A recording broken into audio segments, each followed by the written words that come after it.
The lights are off and away they go. Extremely loose. He's managed to hold on. I think he missed the complete. That is crazy stuff. Side Freitas is on the grass on the infield floor. He slides through. He tags Richard Eck.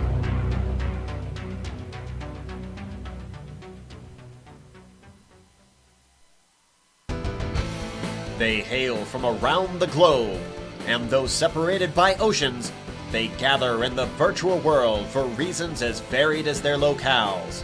Whether it's a defending champion looking to retain his title, a new and eager hopeful striving for recognition, or a legend prepared to recapture past glory, in the end, the one goal they all share is to win.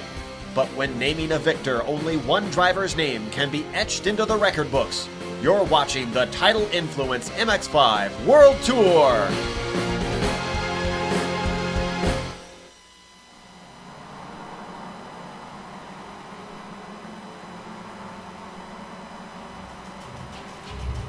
From the dirigible wafting in a Belgium sky, we look down at the circuit of Spa-Francorchamps, which today plays host to the MX-5 World Tour's I Progress Grand Finale, 31 laps that make up the final step towards the ultimate prize that is the Season of Aquarius Grand Championship.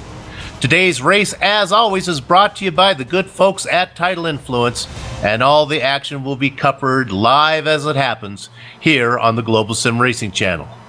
If you were with us last time, you saw Australian Sonny Ketchen once again outduel the Holland Dutchman Mika Eshaus for the win at Suzuka. Both Pacific Swing races held in Japan resulted in a 1-2 finish for that pair. The victory earned Ketchen the Pacific Swing crown, and as it turned out, guaranteed him the Season of Aquarius Grand Championship as well. Without the tension of a title at stake, today's contest can celebrate a champion, his competition, the season, and the series in general. So, in just under a quarter hour, the flagman will throw the green flag, turning loose this field of brand new MX-5s for the first lap of 31. So, route the internet feed to your big screen, fry up a bowl of Brussels chips, crack open a bottle of Luzu Peach Nectar, put your feet up in the recliner and enjoy the 90 minutes of simulated road course excitement that will be streaming your way. Hello, everyone, and welcome to another GSRC broadcast. I'm your host, Bill Soups On. Helping me call the action is the self-proclaimed Thunder Down Under, Richard Losper. Turning the knobs and pushing the sliders is the hardest working man in sim racing broadcasting, Joseph Peak, and at his disposal will be the camera locations provided by the Ansel Adams of iRacing, Dougie Whiskers Beard. Well, today the Season of Aquarius draws to a conclusion. Originally scheduled for a night event, if the Game of Thrones has taught us anything, it is the night is dark and full of terror. So at the request of many of the drivers, this grand finale has been moved to an afternoon time. Richard, we have 31 laps today, no fast repairs, a fuel cell limited to 30%. Now, because of the double distance, that means that these drivers are probably going to, certainly will have to stop twice, and tires may be certainly a factor today with this longer race distance. And it all takes place here on this historic Belgium circuit. Yes, indeed, sir. Good evening to you, and good evening to all our viewers, wherever they may be. Now let's talk about this track, Spa-Francorchamps. A great track, a track with a long history, and certainly one that will try these drivers to the ultimate. Very fast corners, very long straights, very sharp hairpins. None sharper, I should say, than La Source, turn number 1. However, we must tell the viewers that today the start is the endurance pits is what they are using here today, and that means that the start will not be before turn 1 La Source, but indeed after turn 1 on the downhill section. So turn 1 is really Eau Rouge. and Redalon, which is the chicane that people are going to have to go through en masse. So that's going to be very interesting. The Camel Straight, one of the long uphill straights that will certainly make the draft work extremely well here. Then we have a number of turns. There's Ravage, a hairpin through turn 9. Puhan turn 10 is where you will see, if anything, Bill, you'll see guys struggle to get through Puhan. It's very fast, but the car gets very loose through there. Then, of course, they go around the back side of the circuit. And then the next straightaway of interest is 16 and 17, Blanchimont. Very fast. If you get attacked or challenged in that area of the track, look out. It is so fast and you have to be pinpoint accurate to get through there. And then, of course, we have the inimitable bus stop chicane, turns 18 and 19. This is a 4.35 mile track, 7 kilometers, 19 turns. As I just said, it's gonna be interesting. But let's have a look at our lap guide and you will see exactly what I am talking about. Alright, we've got Amjad Yammer to the GSRC MX-5, so let's do a lap around Spa. Coming up to La Source, you've got a great place for a pass, but be wary on the first lap. This hairpin is notorious for chaos, so be careful not to throw away your race by getting tangled up in the first corner. Another important thing to consider is your exit of La Source. You're now plunging down the old pit straight towards Eau Rouge, and you should be on the power for quite a while. Get the car lined up to the right and do your best to minimize your steering input into this incredible uphill climb. Just make sure you don't get a cut course at Rodillion or you'll be losing positions hand over fist down the Camel Straight. This is where things will get exciting though. The draft in these MX-5s mean you will see two different types of drivers. One will be looking to use the slipstream to overtake all day long, and the other will be lifting and fuel saving to outthink their opponent in the race. However, if you can't make the pass on the straight, the braking in a Lacombe offers a chance to seal the deal. Keep your head on a swivel though, because your competitor can fight back from the outside on the switchback to the left. From there, you'll swing the car through Malmedy at the highest part of the circuit. Now we fall back downhill into Ravage, and this 180-degree corner can sometimes offer a chance for a sneaky overtake. It's also got some awkward camber, making it easy to understeer. Square off the exit and switch sides quick to get the car set up for the left-hander. This is a corner that invites confidence, maybe a bit too much confidence. Try not to overshoot the exit to avoid a 1X. Now, if you look up, you can see the pit complex way down in the valley, but we won't be there anytime soon. Hold right and then gently coast the car into Puan. Lose the rear and anyone behind you will be coming in blind and can likely plow into you. Lose the front, and thankfully, you've got a parking lot of paved runoff on the exit to save you. Still, it's important to carry your speed because as we bring the car to the left, you're going to have some decent braking in Ifanyes. This isn't that interesting of a chicane, but getting the right line is still important to your lap time. The exit, though, is not a big deal because it's a very short acceleration zone to Stavelo. After all the drop in elevation, you finally reach the lowest point of the circuit. Get the car steady and lined up so that you won't need a lift into Curve of Paul Frere. You'll need every ounce of momentum once again down the backstretch. The little bends throughout means minimizing your inputs will help your speed.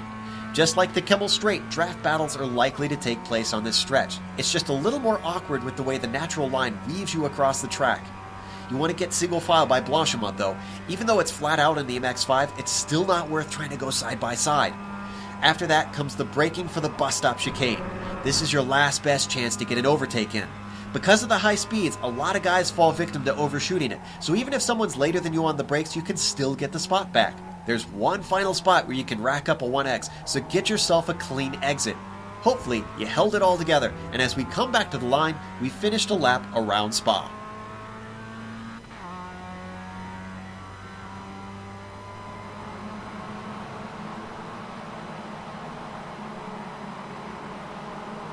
There's a lap around Spa. I know a lot of our regular viewers have developed a drinking game that every time I misidentify a corner, they take a drink. So let me tell you right now ahead of time that I get very confused at Spa. So make sure you have a designated driver lined up. And remember, drink responsibly because GSRC cares. Now, let's go ahead and take a look at the points. What we can do now is take a second to explain just how Sonny Ketchen has locked up the Grand Championship. He earned 500 points for winning the Atlantic Swing. He then followed that up by winning the Pacific Swing for another 500 points. Add to that 100 bonus points for winning the season-long qualification award. He has several poles this season. A perfect score at this point would be 1,200. Only Sonny's 14th place finish in the miles per incident bonus point chase kept him from earning the max points. Now, even with double points on the line today, the max that Patrick Fliss can make up is 150, which would still leave the Slovene machine 21 points short of Fliss. 21 points short of the championship there. Now, Fliss's second place spot is in jeopardy, however, to Thomas Szabo, who still is looking for his first win this season. The rest of the standings could shovel up quite a bit. We'll want to watch a couple things. We're going to keep an eye on the rookie battle between Robert Hartley, who wasn't able to make this race. He tried to get in, he misqualified, still trying to get in. I don't think he's going to be able to race today. He's got 779 points. He could lose that rookie championship of the season to the Holland Dutchman Mika Eshouse. He's only 71 markers back, and double points should be easy for Eshouse to get there. Also of interest is Jordy Fike versus David Hampson, and that's a matchup for the final 10th spot there to stay inside the top 10. So there you go. Now, a lot of those drivers that I named right there are drivers we usually get to talk to a lot in the post-race interview because they make the podium. Here's a chance to hear some of the drivers that we don't usually get to talk to because they don't make the podium in our segment called Mountaintop Cabin Rentals, Keys to a Good Time. And we're going to try if we can bring in Jordy Fike. We've talked to him before. Jordy, do you have a copy? How you doing tonight, Bill? I'm doing very well. I'm looking forward to miscalling all these corners. Tell you what's it going to take for you to have a good time out there today? Well, with an endurance event, I just want to try and bring my car into my second pit stop as scheduled, all in one piece, and then look for a little racing in the last 30 minutes or so. Okay, Rich, you got a question? Yeah, Jordy, I know there's been a bit of drama with a lot of the practices happening on the nighttime version of the track. Now we all find out we've got a race in the afternoon. So how do you feel about that? Yeah, some of us didn't get that inter-office memo, and we did run quite a number of sessions with the nighttime hosted stuff. But we got to get practice in today, and we feel like we're ready to go. Alrighty. Well, you will have our thoughts with you during the course of the race. Have a good one. Good luck, Jordy, and get a little wiggle there. And also, we're going to keep an eye on you because we're going to watch your battle there with David Hampson to try to keep you inside the top 10. So keep an eye on David. You want to finish ahead of him. Oh, so that was when you wiggle. There's your wiggle. Thanks, Jordy. Jordy Fike doing a little wiggle and going to have a little repair bill for that one. Okay, I think with the time remaining, I think we'll go now and call out the grid. It's kind of a smaller field here today. We do have some interesting things to talk about. And, of course, that segment was brought to you by, as you saw the graphic leave there, Mountaintop Cabin Rentals, Keys to a Good Time. I got to put the closing in here. They pay for this.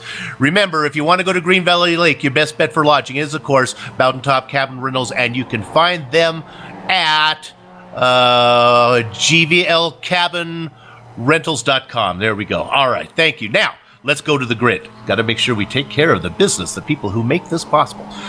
We're going to bring this up. We have 18 drivers here today. A couple new names sneaking in there. Now, if we look at this standings right here, if you look at the fifth place, the pole sitter there is Tuan Tran. He's inside the quick six. He hasn't been doing so well, so we're going to get to see that Skippy specialist up on the front row. Outside of him, we have the veteran Carlos Torres. We go down to the second row.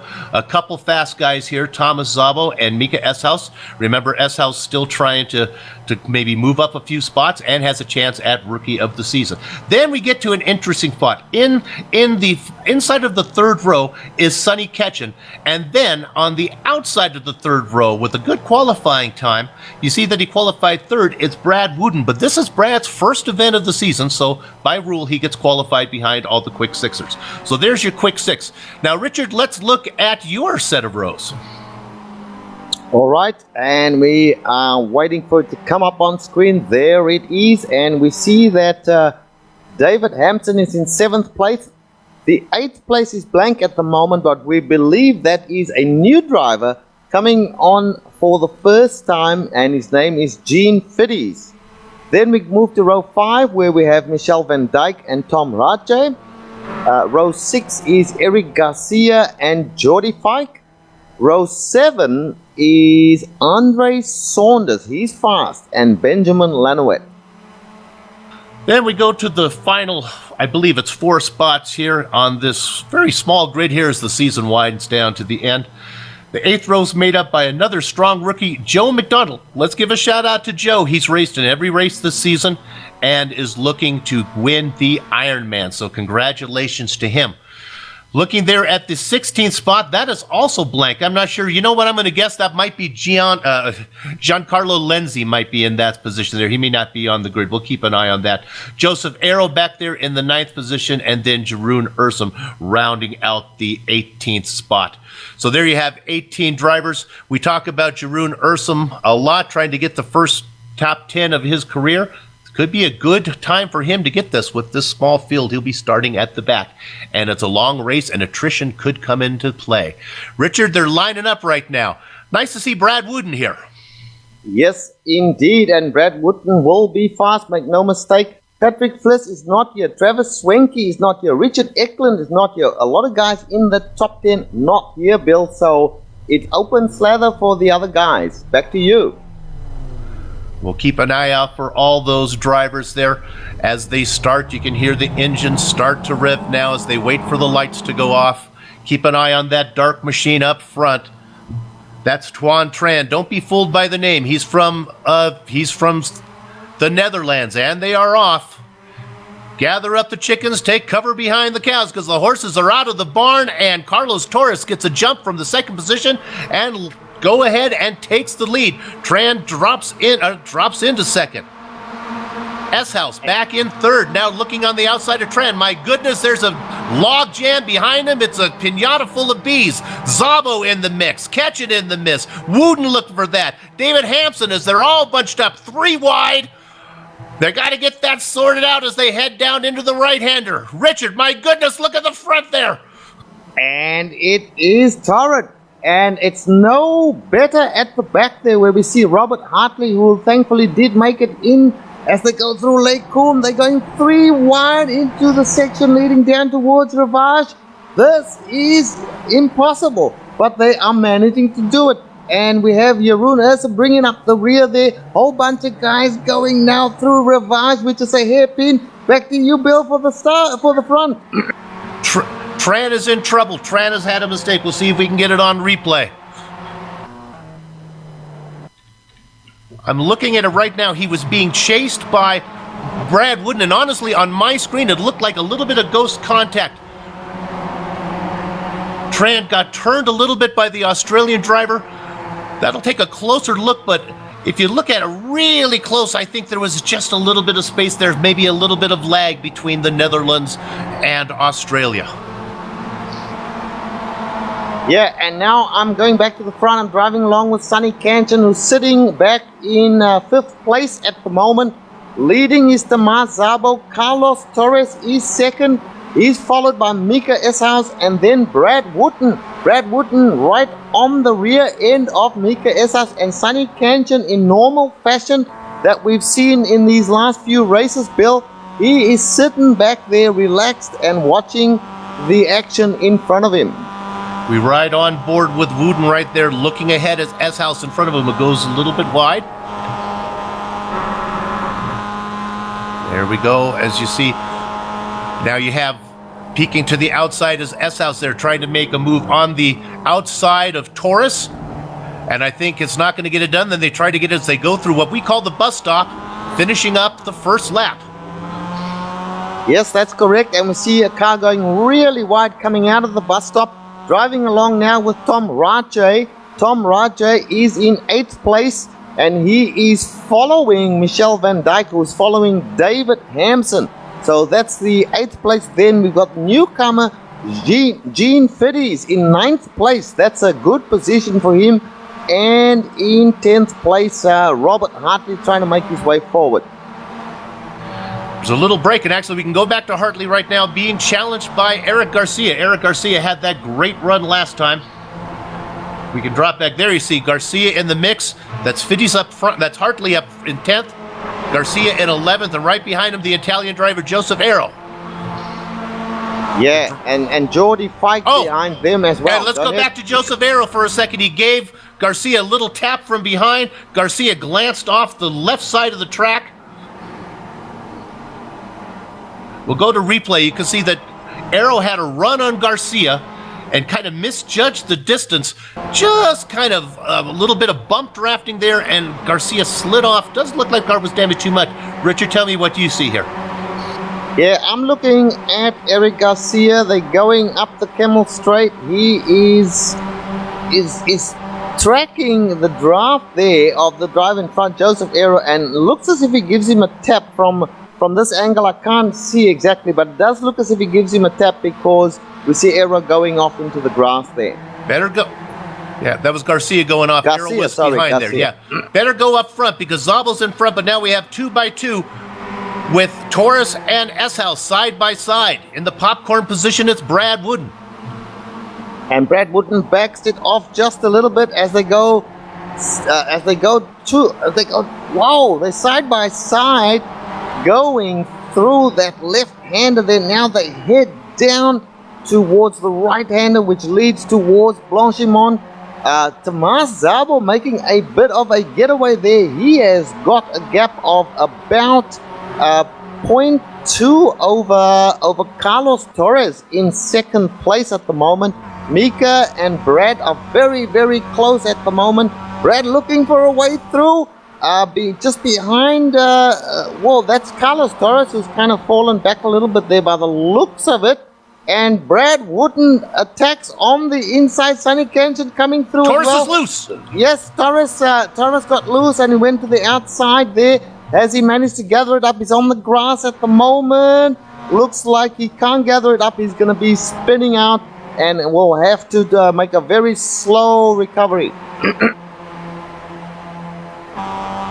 Yeah, he got tagged up there. Yeah, we're having a look at the replay now. We see that he was under attack from Brad Wooden. He got out on the grass a little bit there. Couldn't gather it up and went for a visit. Did he hit the Armco? I don't think he might have, and he spun out certainly, and now he's making recovery. That could well be the end of his race, but it's 90 minutes, 31 laps, as you mentioned, Bill, so long race to go, 2 pit stops to come at least still as well. Well, I know one driver who might be happy about that, and that's, we don't need to go there, but it's Jeroen Ursum looking for that top 10. Let's go back up to the lead here, as I think we might have a challenge for the lead. Zabel has been run down by S-House. Now, Bill, remember, I want to tell you, if you're within 0.8 of a second as you head up the Camel Straight, the guy in front of you is just not going to be able to run away from you. You will run him down. That's how strong the draft is. 0.8 up the Camel Straight.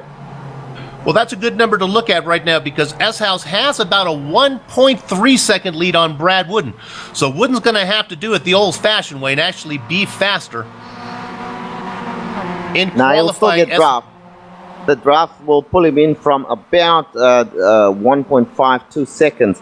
But the battle here is for the lead at the moment. Tomas Zabel very fast, and we see Mika S-House taking liberties with the track limits there, but still not being able to make up any ground on Tomas Zabel. So good driving from Tomas. Brad Wooden there in 3rd place, and Sunny Canton sitting back in 4th place. David Hampson has moved up to 5th place there, Bill, and Tom Raja doing a great job in 6th place. Absolutely. Tom Raja has a little bit of damage on the rear of his car, and that's happened in the last lap or so, but it doesn't look as if that's impeding his speed in any way, shape or form. So he's trying to chase down David Hampson there, and Michel van Dijk also just behind them as they go through Blanchimont right now, and they head down. This is a scary corner, Bill. I want to tell you, I've done many laps through here, and you can get loose so easily as we saw Carlos Torres do in the previous lap. There we see. Now you can see that we have a pair of Australians. They're not really the Aussie posse because they don't really race together too much, teamed up. Usually that's Sonny Ketchen and Richard Losper were my partner here, were the original Aussie posse. But right now we have two of them running back nose to tail. It's Wooden and Ketchum running in third and fourth, trying to run down the two guys in front, Zabel from Hungary and the S-House from the Netherlands. Yeah, Bill, watch what happens as they go up Camel Straight. Brad Wooten versus Mika S-House. Just have a look there now. The thing is that Mika has got the draft of Tomas Zabel, so Brad Wooten this is not a one-on-one, this is a one-on-two, so we expect that Brad will not be able to catch. But look what's going to happen with Sonny. Sonny will catch him and pass him very easily unless he defends. And here comes David Hampson from the back as well. This is very interesting. Good driving from these guys.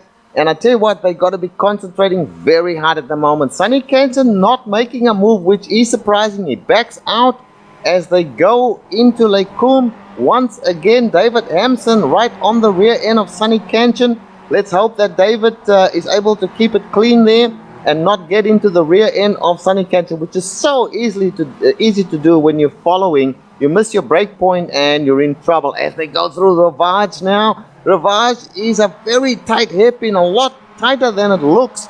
And then you've got that left-hander there, which again can unsettle the cars. You see them going wide. And Sonny Canterbill, very, very patient.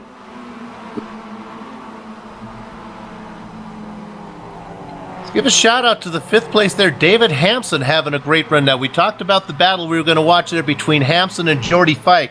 That's the battle to get into the 10th place. They were tied coming into it. Hampson currently running in 5th, Fike back in 11th position. So Fike's going to have to pick it up a bit to stay inside the top 10 in points. Yeah, and you know what, Bill? Now that the race has settled down, we are on lap number 4 at the moment. The racing will be clean from this point onwards. I believe there's the battles. Everyone knows their job right now, and I don't think you're going to see a lot of, dare I say, aggressiveness from particularly the guys in front. They're all very, very good drivers. But let's have a look at Robert Hartley. He is slowly catching up to that front group there. Tom Wright is the one in front of him. Robert Hartley is very good at this track. I have seen him negotiate this track many times, and I want to tell you, Bill, that he knows this track backwards as he is starting to make his way forward and catching up to that group in front. Yeah, Richard, do me a favor. Keep an eye on the leaders as those guys are beginning to catch you. We talked about Wooden being about 1.3 seconds behind S-House. Well, now he's got it down to just almost a second, almost under a second here as Wooden begins to gather them in. While we look at the leaders, and I think that could change, I want to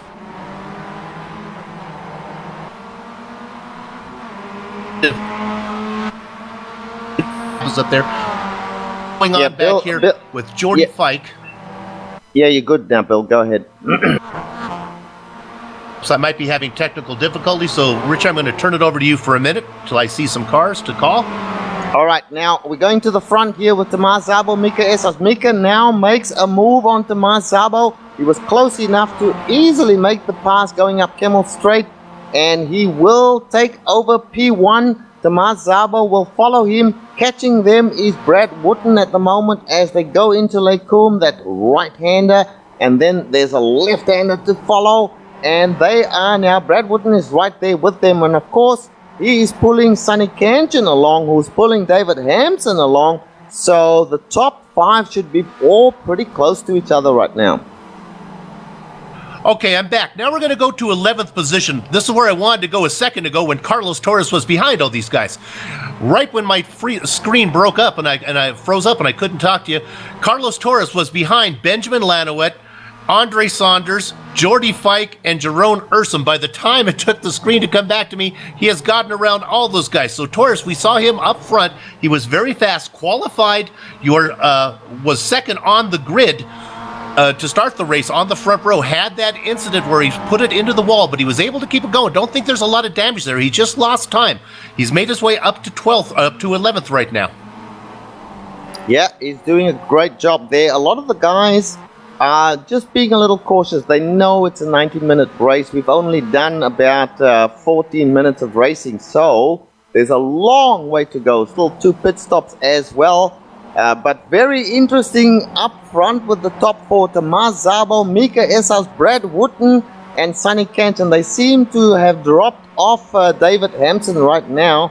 David is 3.1 seconds behind Sonny Canton now.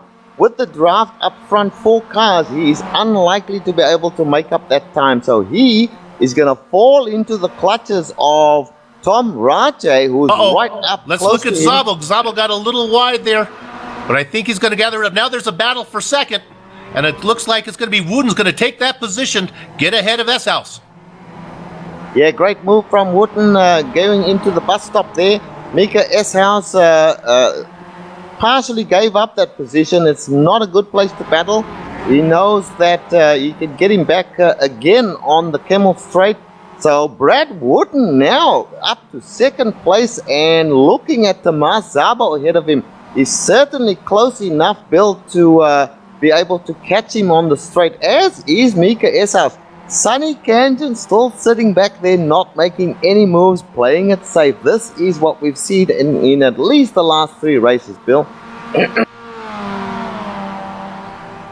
Now let's go ahead. We're going to look back here at Fittis in 8th position. He's gotten around Van Dyke now, so Fittis is on the move up to 8th. We'll see what this guy can do as well. The battle up front's going to be interesting because they're going to be running up on the back of Benjamin Nelson pretty soon, and it's a matter of where they catch him. There you can see these belts just at the bottom of your screen there. Now we have a pass for the lead. And I can also mention Tom Rache just passed David Hampson, so Tom Rache on the move. But let's go back up front there where it's still Tomas Szabo defending his position. Go ahead, Bill. I'm sorry, it looked like Wooden was going to make a move there, but now he's dropping back a little bit, going to drop into, he has the preferred line. That's Wooden in the blue and white car, the blue, black, and white car there. Oh, Szabo in the blue, sorry, in the black and white car there with a little blue trim. He's now in second place, sorry. Brad Wooden is your leader.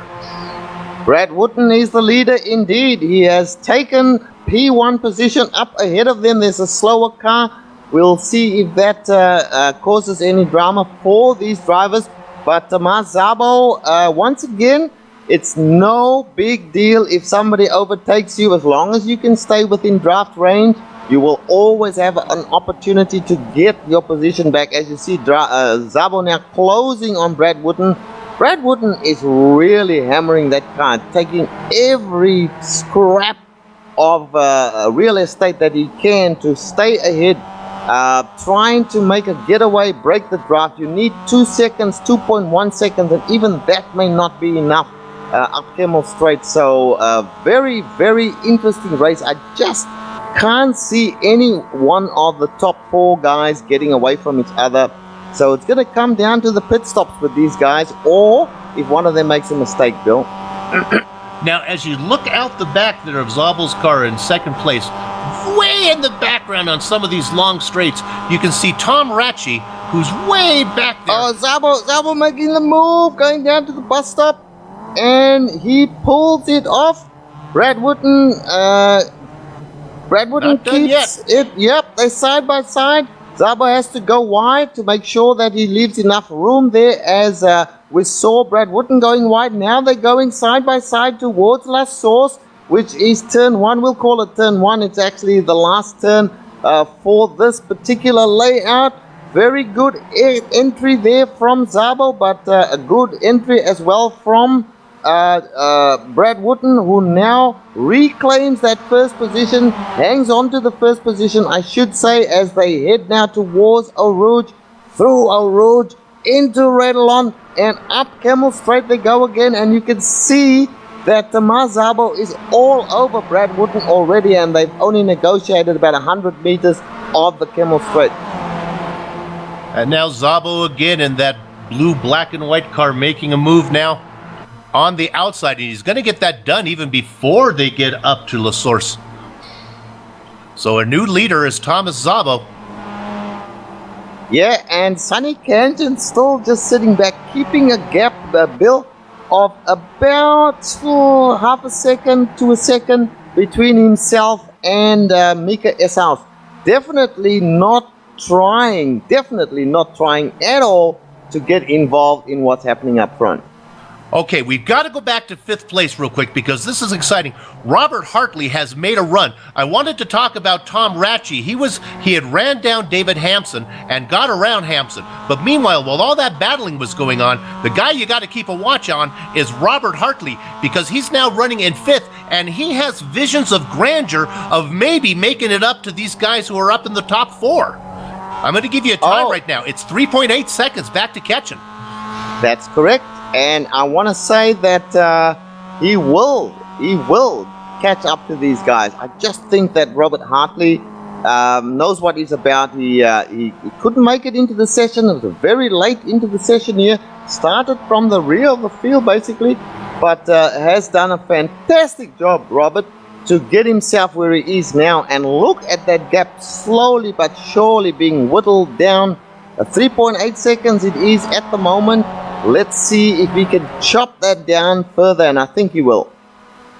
And another driver on the move is, you can see at the very back of your screens coming around, maybe the director can pan back to Gene Fiddles. He's also making a move. I would not be surprised to see him get up there and run down as we have a battle up now with Ratchey and Hampson going at it.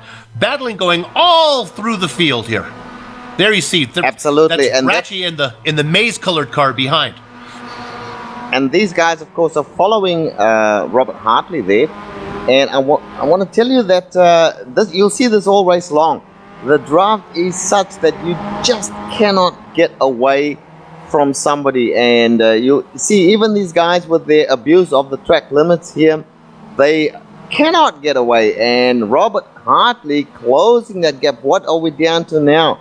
Looks like Robert Hartley 4 seconds, 3.8, so he hasn't really closed the gap on the front runners just yet, even though on track it kind of looks as if he has. But the battle's all over the place, as you said. Let's go back and have a look here at Geordie Fike and see how he's faring. Yeah, Geordie Fike has got Benjamin Lanowit in front of him. Here's another little battle. Let's just follow this up the Kemmel Straight here. Geordie Fike and Benjamin Lanowit. Just again to demonstrate how fierce the draft is going up Kemmel Straight here. So you see Geordie just going through Radalon now. They move up the left-hander and he is about a second or so back. Watch that gap just get eaten up as he closes, and by the end of the straight he will be right with him, Bill. Yeah, a little bit of lifting going on there, I think, by Geordie. Remember, there are 2 pit stops to make here. When this track first came out, a lot of the MX-5's drivers thought that it was too big. Richard, I don't think so. I think the MX-5s are a pretty good fit for this track. I want to say that these new MX-5s are fit for any track. This is an absolutely exciting car to drive. We are seeing, Bill, drivers who haven't touched the MX-5, who scoffed at the old MX-5, coming back in droves to drive this car. It is that exciting. Jeroen Urso, oh my God, of a spin. Andre Saunders has looped it. Yeah, it's worth it. We're going to go there right now. It just happened. I believe we can pick it up. I hope I have the right one here. I think sometimes I go back too far. Well, Andre Saunders is now in the pits. In fact, he's not in the sim anymore. Does our director have it here? He was in a battle with Van Dyke. No, I guess we. Nope. Okay. All right. So we don't have it. Sorry about that. So Saunders has retired. So what that does mean, that's another one for Jeroen Ursum, who is currently running in 13th. Bill, and you know what? Jeroen is just behind Geordie Fike. Now, we spoke about Geordie and the Tidal Influence car there being driven by Benjamin Lanowit. But look at Jeroen Ursum. He is running them down. So how aggressive is Geordie? How aggressive is Jeroen? This may be the opportunity. You play it too careful, you may lose positions, as he's right up to the rear bumper there of Geordie Fike. Good on you, Jeroen. Let us not put the commentator's curse on him. Let's hope he keeps on keeping on. Jeroen's still in his pink driver's suit. He usually used to drive the Barbie car on the old MX-5. He's moved over now to that yellow Nesquik car.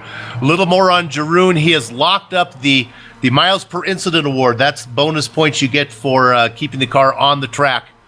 The final race does not count in that competition, so he was happy to hear that. He feels like he can put the car on the grass, bang it against the wall, but he's still not doing that, having a great run in 13th position. As we look now back up to the lead, Sonny Ketchen in that third position. They stay pretty much in the same order.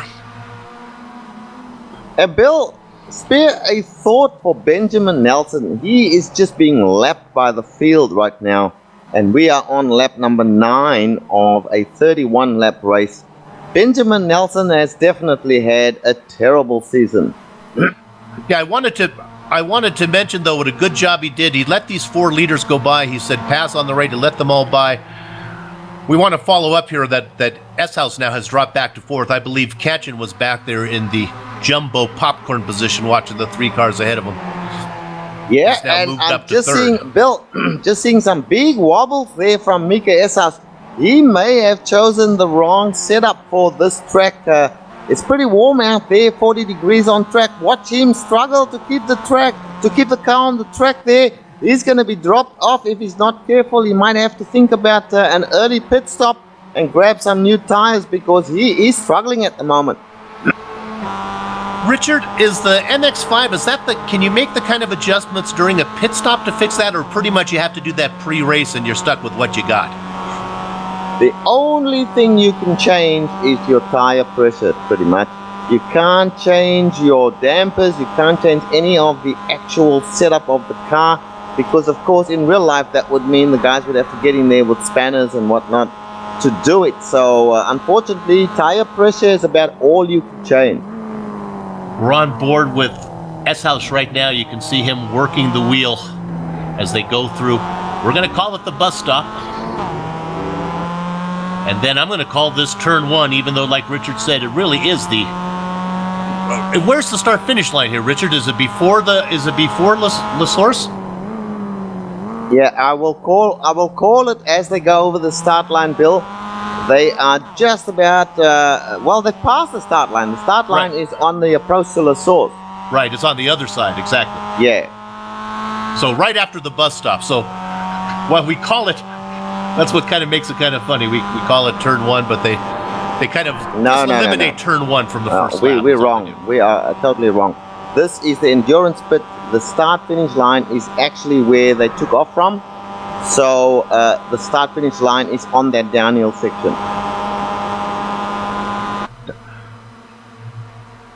Yeah, no, we're thinking that the start is on the downhill after, but the GP, we're thinking that the finish line here is going to be after the bus stop. Well, we'll find out. Yeah, it's a little bit unclear. I'm looking at the track map here provided by iRacing, and it shows the start-finish line start line as being after La Source, and I think that is correct. Meanwhile, let's go ahead and we talked about that distance as we're on board there with looking at S-House running in 3rd position, apparently. Yeah, S-House has got around Sonny Ketchen there while Richard and I were discussing where this race will actually end. The distance back from Ketchen back to Hartley that we thought might be getting smaller, well, it's really not. It's up to about 5.4 seconds now. So those front 4 guys are running away. What Hartley needs is for those front 4 guys to get a little frisky like they were doing earlier. Right now, Zabel, Wooden, S-House, and Ketchen, this kind of out there for a nice Saturday afternoon European drive. Well, Bill, Sonny's got a little bit of damage there on the rear of his car, so I think he and Mika had a little bit of a how do you do and coming together there, but safely in the drive, in the P1 position, quite safe at this moment, is still Tomas Zabel. He's done a fantastic job here today. Can he get his first win? One has to ask. Brad Wooten just sitting there in 2nd place. Mika S-House, who had the wobbles earlier on, I'm having a look at this car. This car, Bill, let me give you some technical detail about this car. Around about lap 10 now, they will have used most of their fuel that they have in the tank. So, they'll be thinking about a pit stop right now. And look at that. 3 of them going into the pits right as I say. And we'll get back to that. Let's just watch these pit stops happen. That's why we pay Richard Losper the big money here as the top 3 cars come in. Well, actually, Brad Wooden's going to stay out and run one more. And while they are in the pit lane there, in fact, everyone coming in, viewers, you can stop calling. The phones are ringing off the hook here. We now understand that the finish line is after the bus stop. So that's where the race will end, on that little spot right before La Source. And you know what? This is a long pit entry. You enter just at the bus stop there, and you've got to virtually drive the whole length of the front straight to get into your pit stall. This is it must be so frustrating for these drivers.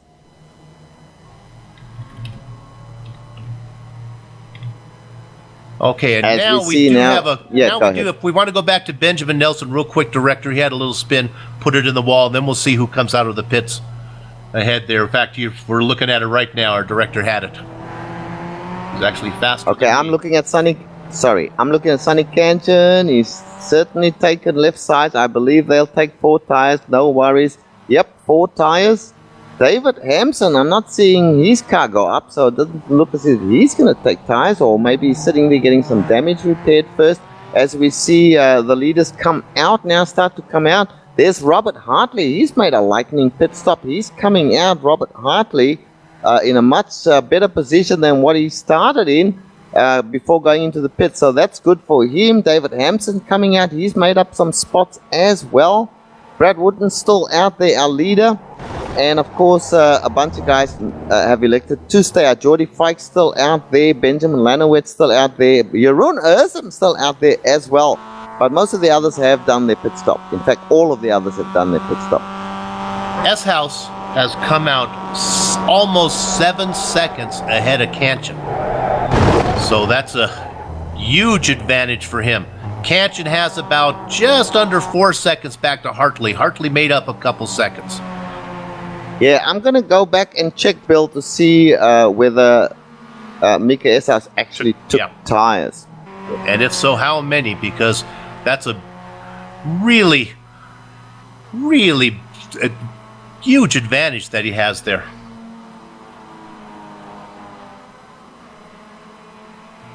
Yeah, I'm watching him go into his pit stall right now. He's following Tomas Szabo in, so he started off being behind. Mika S-House is off track by the looks of it. No, he's not. Sorry. I'm looking at a replay. Sorry. That's okay. And the big loser is Thomas Szabo now, who's fallen back to 10th position.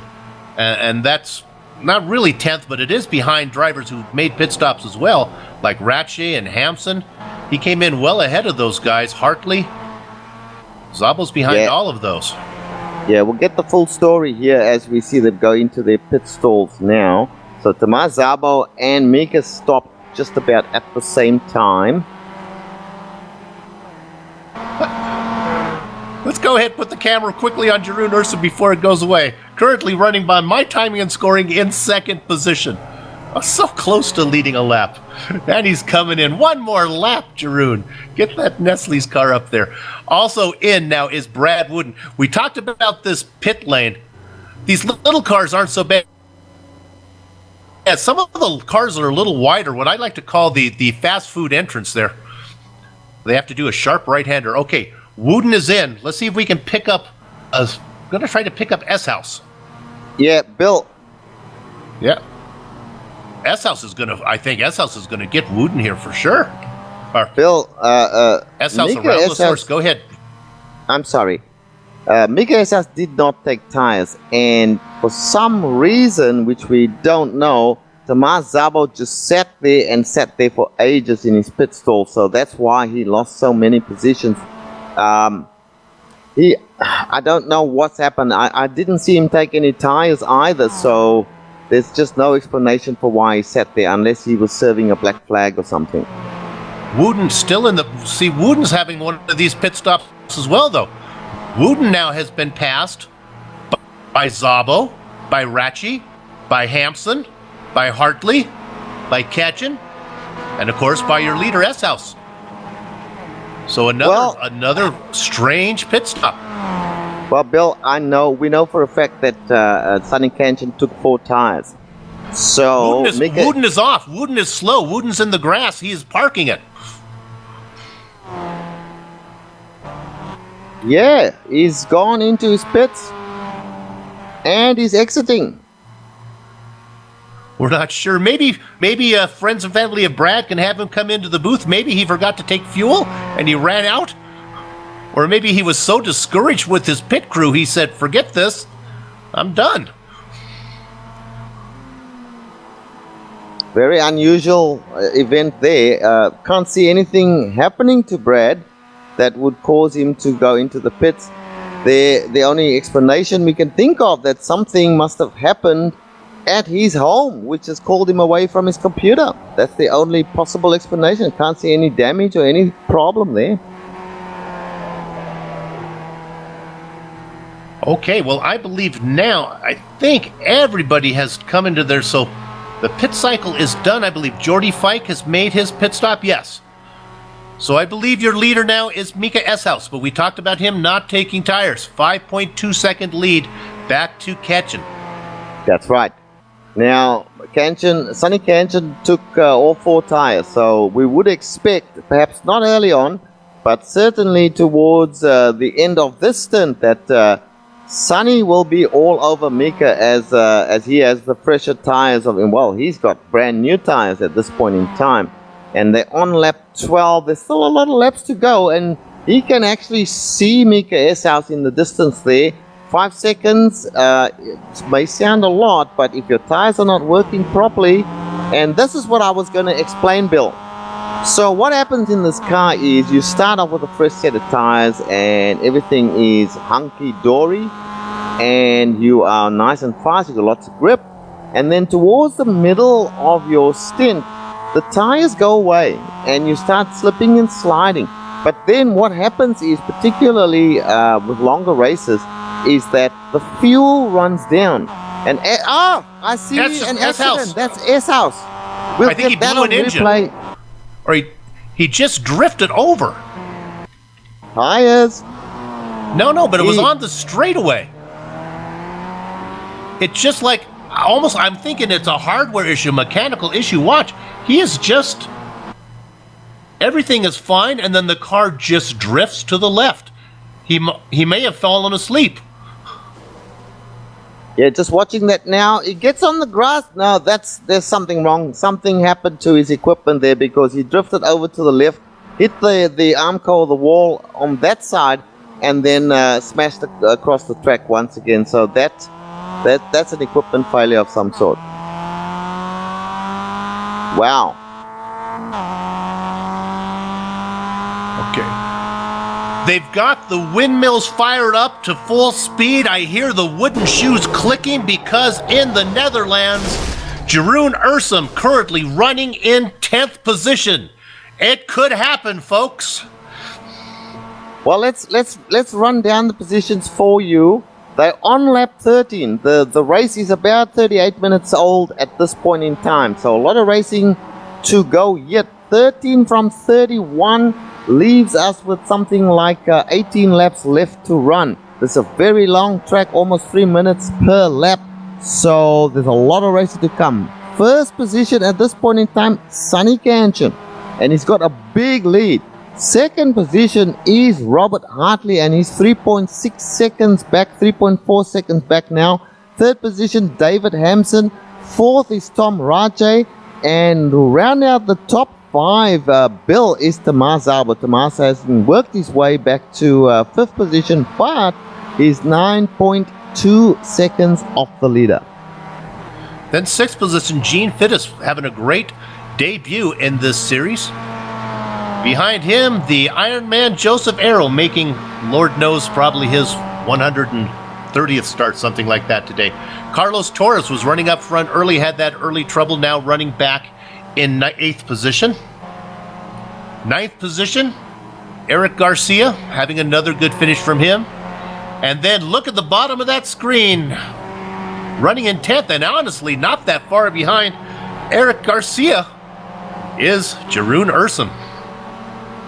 Yes, and Jeroen gets loose as we speak, and going through Puon, nearly collected the Armco there. That would have put an end to his race, or certainly would have put him in the pit. So let's hope that he keeps it clean and manages to stay where he is. I think he's so excited, Bill, that he's in 10th position. He's trying to make it to 9th now, and perhaps pushing the car too hard. What I believe also that Jeroen has to worry about as we stay on Jeroen is right behind him and closing quickly is the sheriff, Jordy Fike. Jordy gets a little loose coming out of the bus stop. You can see him there, and I'm going to call these colors kind of a off-white orange machine, kind of a burnt orange machine. Now we're looking at this battle here. This has been going on all race. Hampson and Ratche. And also in the mix, whoa, diving in there is Szabo. I remember you. Hello, I am back. Szabo dives in there, breaks up that battle.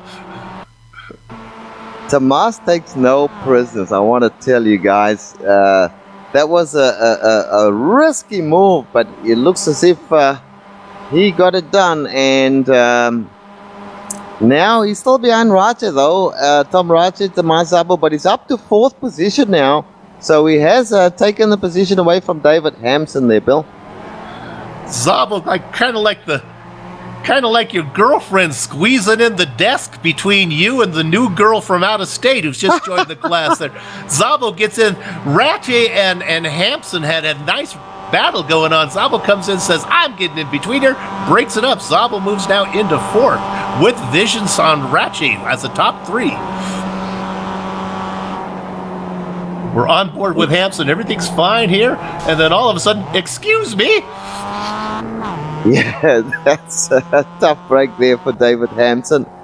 Now, let's just mention this. We won't make too big a deal of it, but we will mention it. Sonny Kanchan leading. Tom Ratche in 3rd place and Tomas Szabo in 4th place. All race for the same team. As we see Tomas making a move there on Tom Ratche. These are teammates. And Tom Ratche decides to give up the position as they're going through Blanchimont. Let's go quickly because I got more important. Let's go back to Jeroen Ursum. Who cares about 3rd position? I'm looking at 10th position now as Ursum has surrendered it to Jordy Fike, and Jeroen now drops back into 11th. Yes, Jordy Fike is a spoil sport there. He's taken the spot away from Jeroen.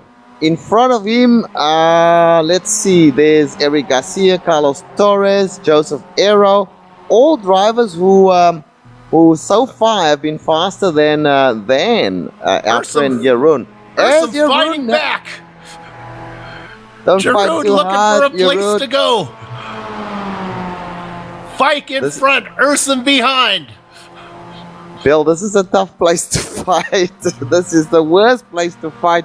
Wait till you get onto the Camel Straight. Jeroen, please. They go through the bus stop. Jeroen looking to get a good exit out of here to stay in that top 10. Fike gets a little better bite off the corner, begins to pull away a little bit as they go to La Source.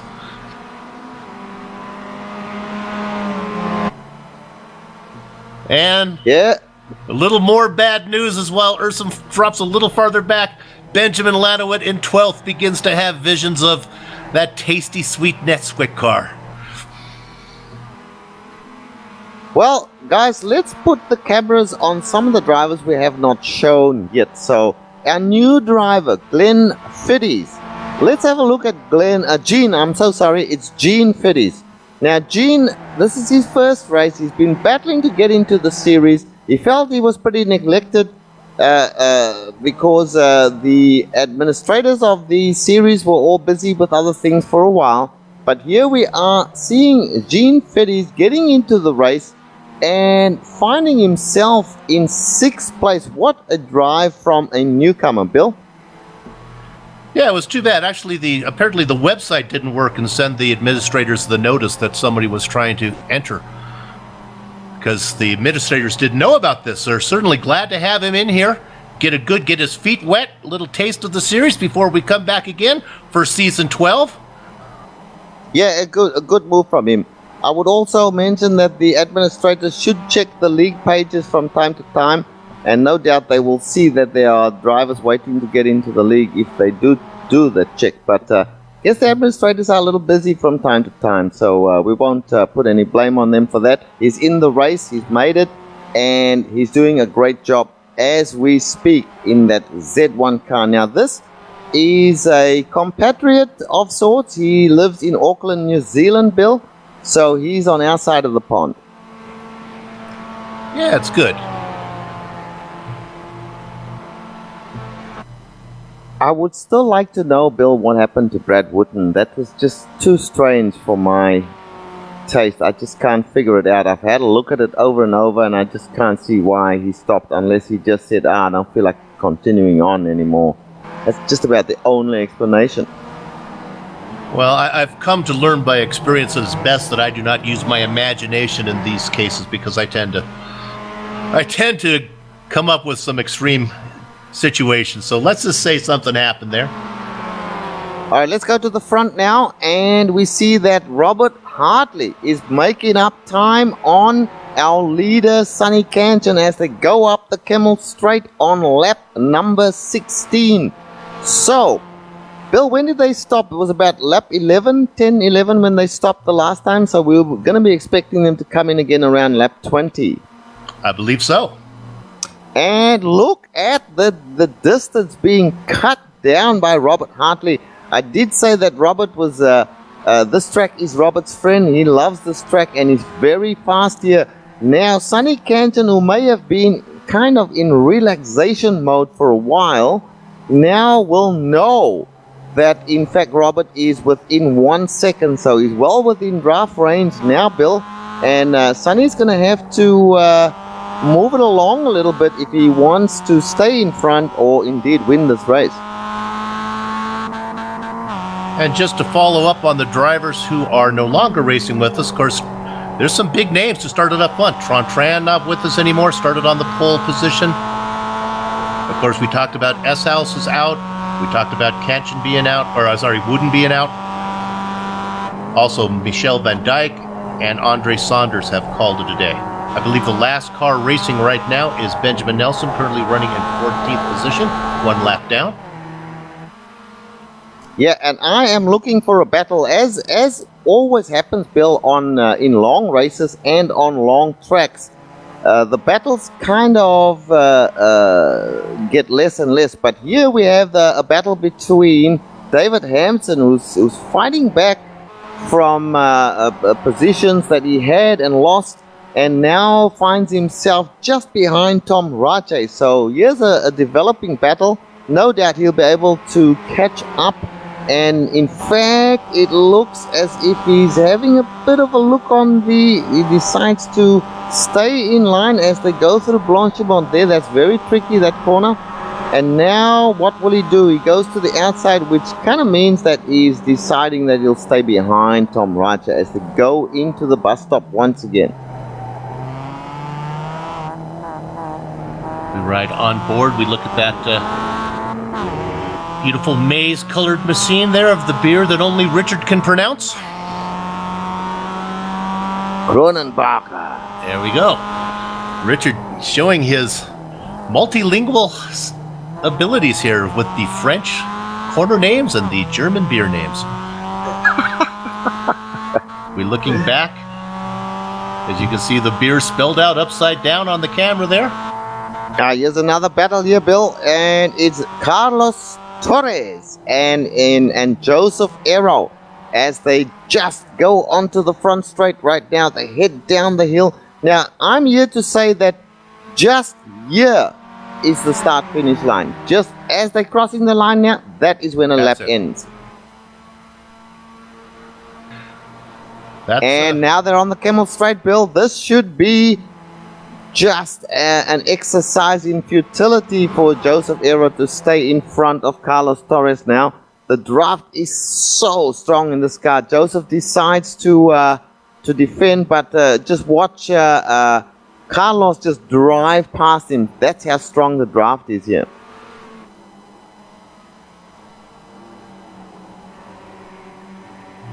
Yeah, Torres doing a nice job of coming back from that early issue that he had. Joseph Aaron having a nice run inside the top 10. Just hanging with him. Torres in the gray colored machine up front. Arrows in the, it looks black to me. Dark colored. Yeah, it is a blackish colored car, Joseph Aero. Ooh, this is tricky. Joseph Aero really aggressive there. Nearly got into the back of Carlos Torres. Now they go down towards Pujon. What is Joseph going to do? Joseph brakes for Pujon. This is a very tricky corner. You get it wrong, you're going to be all over the outside of the track there. Across. Oh, Joseph. Bill Joseph is taking it to Carlos. Well, I'll tell you right now, the Dutch fans are jumping for joy when they see Torres and Aero getting it together, because any type of attrition is good for their man running back there currently. We don't need to go there. Running back in 11th. Jeroen Ursum looking for that first top 10. Look at that battle, though, between the Colombian driver and the Italian driver. Yeah, good battle there. And another one in front of them, which is Tom Rache and David Hampson. They still nose to tail, and Tom Rache is still in front, being defensive as they go into the bus stop. And coming out of the bus stop, he's got a little bit of a better launch out of the bus stop than does David. So that is giving him a couple of extra tenths to be in front, and just way up ahead of them there we see Tomas Szabo in third place. Let's go now to our first and second place position and go and track and see where they are. Well, how about just over a half second from Katchen back to Hartley? Hartley wheeling him. In fact, as Richard, I'd say he's in the draft, wouldn't you? Oh, he's well and truly the draft. He should be just about pulling up to Sunny Kanchen's bumper when they get to Lake Coombe. There, look at that long shot. You can see all the drivers in that shot that are involved there. You saw Szabo back in third, and even Hampson and Rache. As we talk about that, Hampson has now moved back in front of Rache. You know, Bill, with Sunny Kanchen, getting to him is one thing, but passing him is entirely another thing. If Sunny decides to race you, he will contest every single corner. So it depends on how racy he's feeling. But at this point in time, you'll see as they come out of that left-hander there, which is what is that corner called? That is just turn number 9. There's really no name for that I can see on the map. They head down towards Pujon. Now this is such an exciting corner, but it is very tricky, Pujon. Now they go into the right-hander turn number 12, that is, and then left again, and now they go down to what's known as the Curve Paul Frere, I think that is. That's where they are right now, and then they will head down towards Blanchimont through turn 16 and 17. So Sunny is extremely good through this part of the course, and you can see that even though Robert Hartley is in the draft, Bill, he can't catch up to him. That's how good Sunny Kanchen is. We were looking at both battles there, the battle between Katchen and Hartley, and then we were also looking at this one too, the Rache-Hampson battle. You set me up for it, Richard. I have to use it. This Katchen's hard to pass, my dad used to say. I'm sorry, I've used this so many times, it's becoming old. It's like milking a rooster. The hard part starts after you catch it, and that's certainly what Hartley's trying to do, milk the rooster that is Sunny Katchen right now. Yeah, and I'm looking at the what was a battle early on between Aero and Carlos Torres. That is just petered out, as we see now that Joseph Aero is about 7.8 seconds behind Torres. So he's just He's just lost a lot of time. They must have had something go wrong.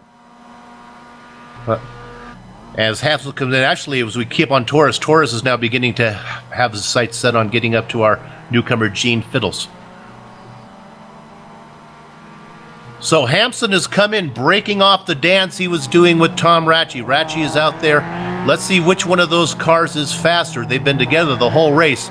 But of course, it's hard to tell which guy really has the speed when the tow keeps everybody together. Let's go ahead and follow up and see what's going on with that battle we were looking at with Jordy Fike. And look at this. Jeroen Ursum is back in front. Jeroen Ursum has moved into 10th position ahead of Jordy Fike. Benjamin Nelson still trailing those guys. And now actually Fike will probably move up one more spot as the cars are coming in for a pit stop. Yeah, that's correct, Bill. Yeah. We are now on the second pit stops. You'll see the drivers start to come in for the second pit stops, one after the other very soon. David Hampson is in already. He's the first one to blink. And he is taking left side, the right side, going up. Is that, yep, 4 tires. So his strategy is quite clear. He went 20 laps with one set of tires. He's going to put on another set, fill up the tank, and go to the end of the race. Garcia, Ursum, Fike, and Lanoid all pass Hampson as he comes out now. Of course, those drivers I just mentioned still have another stop to make. Hampson looks like he's going to file out in 12th position. His real concern is, where is my dancing partner Tom Ratchie? And Ratchie will probably be coming in next time. Meanwhile, Kanchan and Hartley right behind him.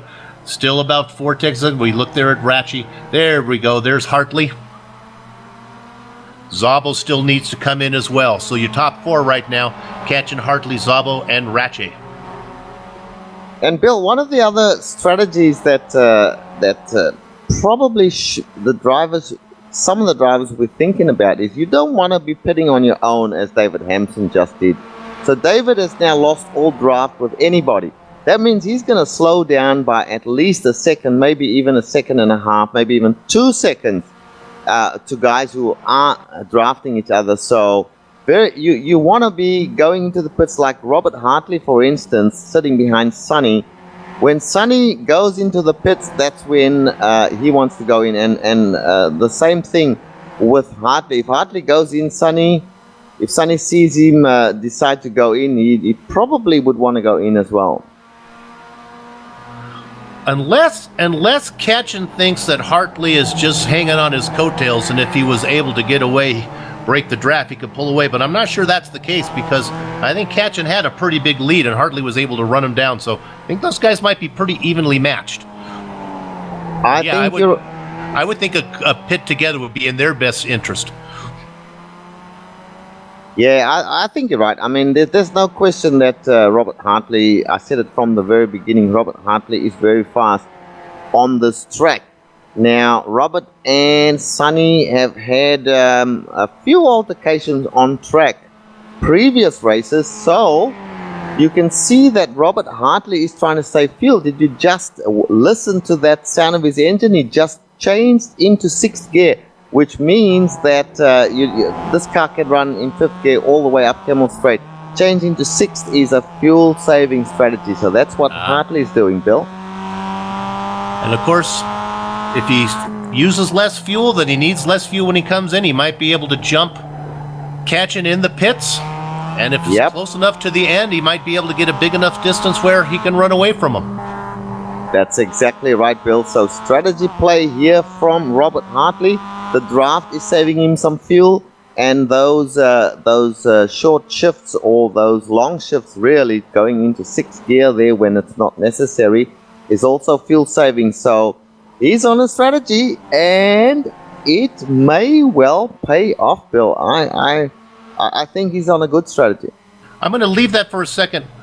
Szabo is running those down. We're looking Szabo right now in 3rd position, being able to gain on those guys. Let's drop back, though, to 5th position real quick, Director, because here's a battle I've been looking. It's about to break in. It's about to heat up, and that's Gene Fiddles. And he's being chased by, remember, Carlos Torres. We saw Torres in that battle with Joseph Arrow, and that broke off. Well, it wasn't because Arrows was slow. It was because Torres is really fast. So Torres now looking to get inside the top 5. Meanwhile, also to keep an eye on this battle going on. It still goes on as Ursum now has lost the position back to Jordy Fike as they continue to swap back and forth the battle for that final 10th position. And remember, the only driver who has pitted so far is David Hampson. That is correct. So we want to be sending out some radio messages there to to Jordy Fike. Give Jeroen Elsum a break. Let him have the 10th position. There we go. Sonny Canton, Robert Hartley, both going into the pits right now. This is going to be interesting. Let's have the cameras on them right now. And Zabel coming in as well. And Rache. Rache. Now, what we'll do with Rache, we'll go ahead and as those leaders leave, we'll also try to pick up Hampson and see how that comes out, because that was the battle that Rache was in. Keep in mind that Zabel had that horrendous pit stop that put him way back. So while we talked about him being fast, he was able to run these guys down. He's back in the hunt still with 11 laps to go. Plenty of time for the driver from Hungary to make up that time. Not sure where Hungary is, I said earlier. Well, these guys are still on pit road trying to get to their pit stalls. We're talking about Sonny Canton and Robert Hartley. Now they approach their pit stalls. Very interesting. So Sonny's pit stall is a little further down. Remember that Robert Hartley started from last position, so his pit stall will be very, very far away from the front, the first pit stall. And what's interesting is Zabel is in the first pit. He's all the way up the very front, or ahead of those guys.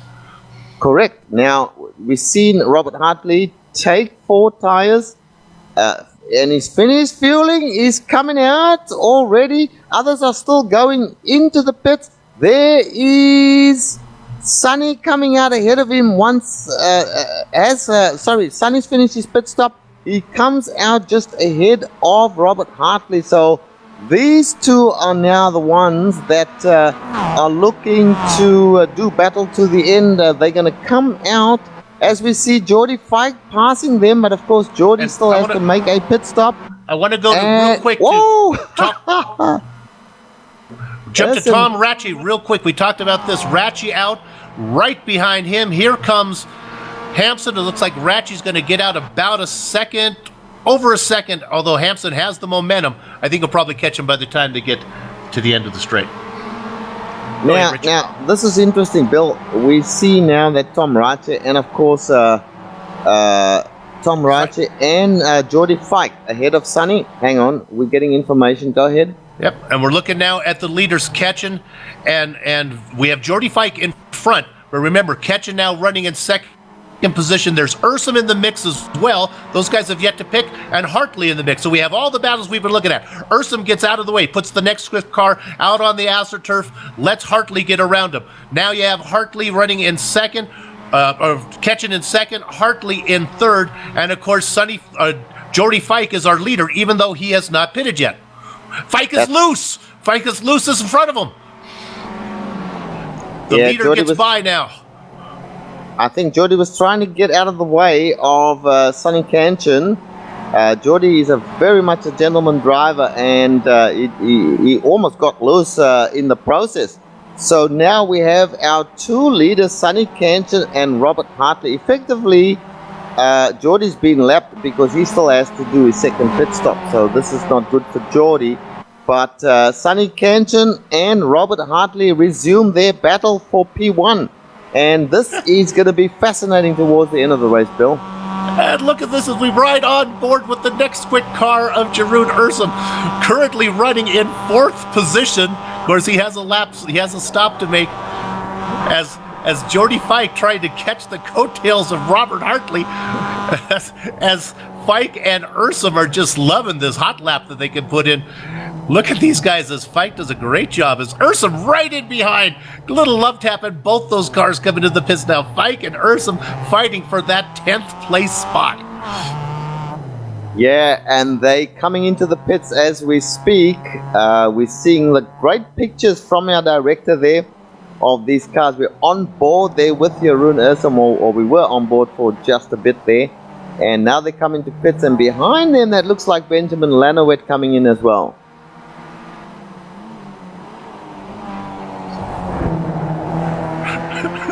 orders. And now they drive through the fast food where you place your order, talk to the clown area, I like to call it, and then they come in and they'll get their food at the end of that incredibly long pit road. Meanwhile, back up in front, it's 1-2. In fact, Hartley now has visions. He's got to run. I don't know. It's his if he wants it. It's his if he wants it. He says no. It's pointless with 10 laps to go. He lifts. He's playing a very, very cool game here with Sonny Canton, saying, I'm going to stay behind you now. When is he going to try and make a move? Is he going to be on the last lap? We are on lap 22. There's still a lot of racing to go. We've got the best part of, I want to say, 30 minutes to go in this race still, Bill. So still a lot of time for these guys to decide and to ponder upon what their strategy will be at the end of this race. The question I have in my mind here, Bill, is do they have enough fuel to make it to the end, or will they need another splash and dash to finish? Yeah, you know, under the old machine, it was always a two-stop race. Under the new one, it could be interesting, so we're not really sure. But what we do have, Richard, are several pairs of battles going on, so maybe we can run down the field a little bit. The first battle here that we look at is the Ketch and Hartley battle, and I'm not sure if that really is a battle, because I think Hartley is just happy to sit back there in second place. Then, running all by himself is Thomas Szabo. He's got 5.2 seconds to get up to the leaders. He's really going to have to pick him up and put him down to get there. But then we get to the battle. We go back to Ratche in this battle. He was with there. What happened to... there we go. It's Hampson and Ratche in the battle. Hampson, a little bit ahead right now, but Ratche can catch up whenever he wants to. That's a battle for fourth. Then we drop back a little bit farther, and I think we have this Torres... Who's he battle? The Fittest and Torres battle for sixth. Yeah, and we know Carlos Torres, very aggressive driver. He is not going to hang around behind Gene Fitties. He's saying already to himself, I've caught you from way back, so I'm faster than you. So either give up the position or I'm going to take it from you. As he goes, has a bit of a look there just to show Gene that he's having a look. And it's very risky to try and overtake there, so they'll head down towards the bus stop. Turns 18 and 19, and they go into the bus stop right now. So I would say, Bill, when they go back up Camel Straight again, maybe even before, Carlos Torres will have Gene Fitties for lunch. We'll stay on this battle for a little longer before we run down the rest of the field. Great shot from Dougie Beers. They go through the right-hander there. Yep. Ratche is slow. You saw him there. We'll see if we can find it. Oh, he got loose out of La Source. Yes. Oh, and he nosed it into the wall. He did indeed, and he's got some damage on the front, or more damage on the front. He's got damage on the rear, and he is in trouble. This is perhaps certainly the guys behind him, Fitties and Carlos Torres, will be passing him. And that's what we see already, so they go on. And now he may fall into the clutches of the likes of Joseph Aero and Eric Garcia as well, Bill.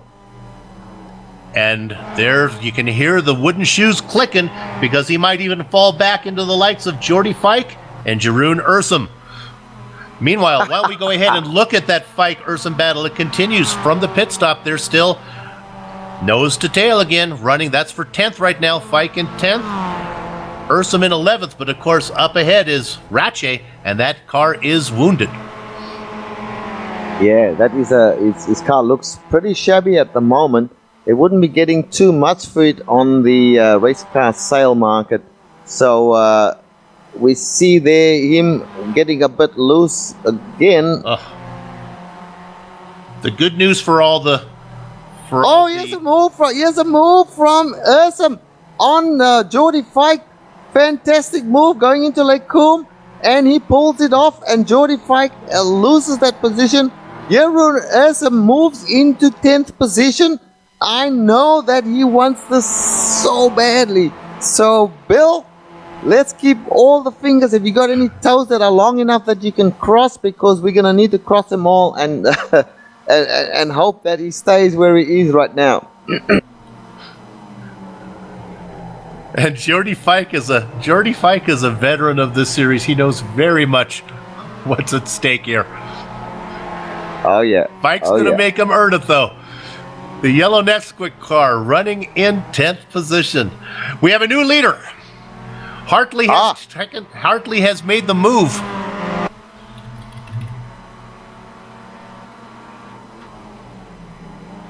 Just trying to see where it was. It looked like it was quite a ways back, actually more than a lap. Yeah. Yeah, I think it was one lap back. Yeah, he got him coming out of La Source. Catching looked like he maybe missed a shift or just surrendered the spot of the previous lap. So Hartley has taken over we have a new leader. Well, it's far from over, Bill. I'm here to tell you,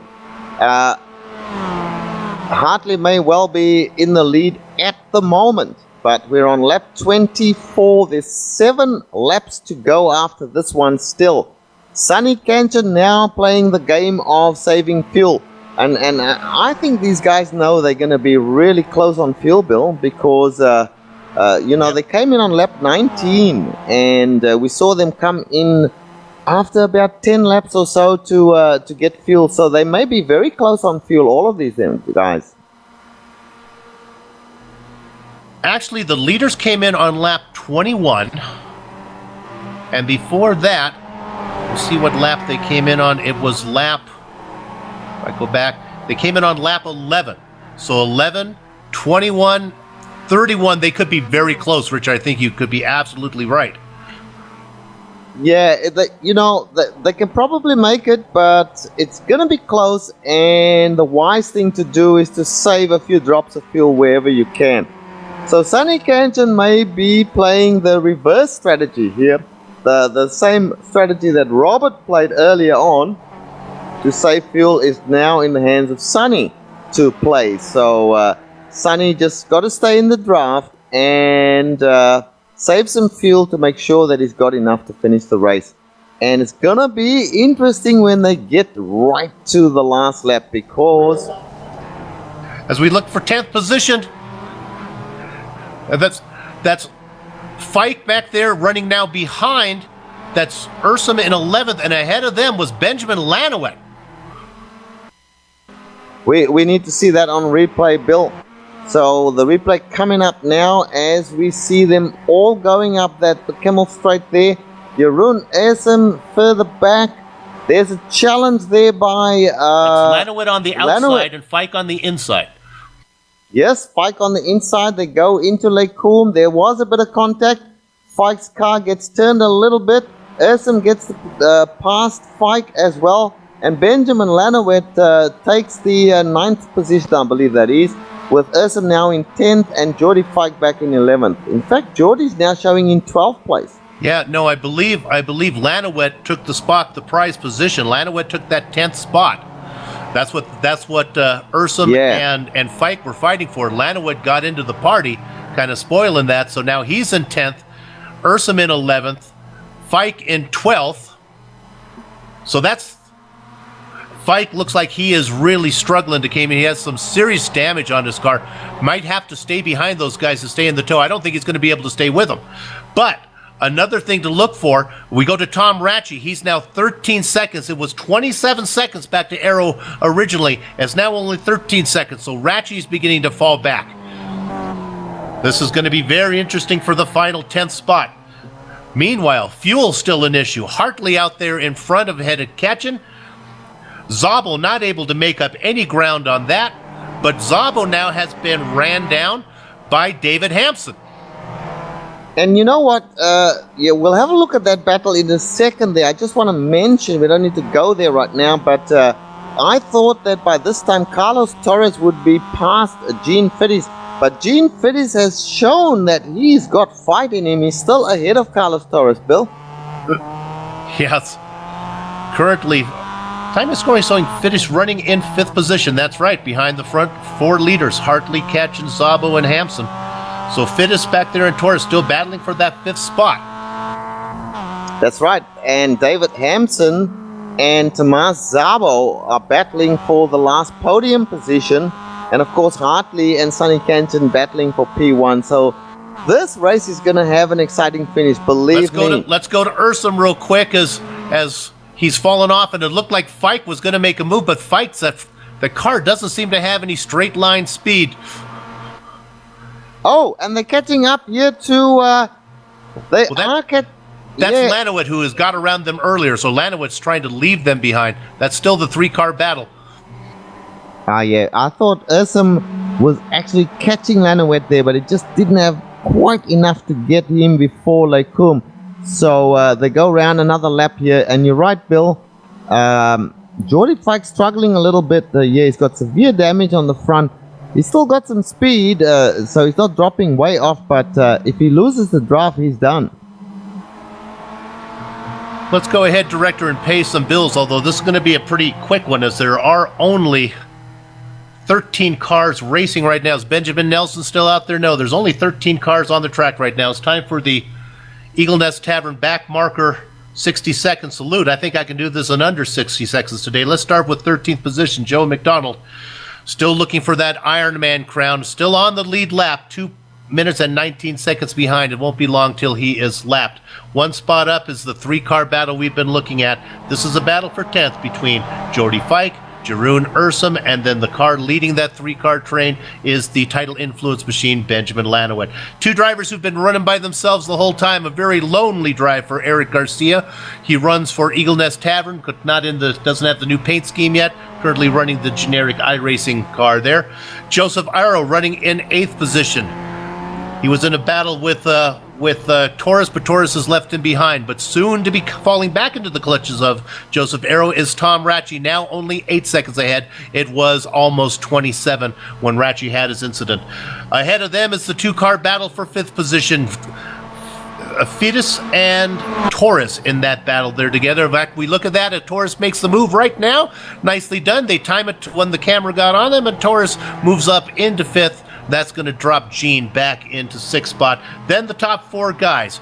We have Hansen, who has ran down Szabo. Szabo out in the sand. Hampson running in 4th, Szabo in 3rd. Sends us up to our 2 leaders, and is still Hartley reading catch. And of course, that's your Eagle Nest Tavern back marker salute. If you're ever in Green Valley Lake, stop into the Eagle Nest Tavern for a hot meal and a cold drink. Back to you, Rich. And I want to say I've been watching Sonny Canton, Robert Hartley very closely. Sonny Canton was crawling up the Camel Straight in 6th gear. These guys are on fuel saving, I can tell you, because I think we'll see a bunch of cars having to make pit stops again, Bill. I don't think they got enough fuel to finish unless they save some. Well, what's interesting, if they are saving, what that's doing is that is letting Szabo, who has knocked off a second towards Katchen, Szabo beginning to run them down. I think Szabo is saying, let the fuel be darned. I'm just going to run until I get up there, and I'll worry about fuel later. So Szabo on the move. Yes, we're seeing that on screen right now. We have Ursum and Lanowit. Yeah. You go ahead.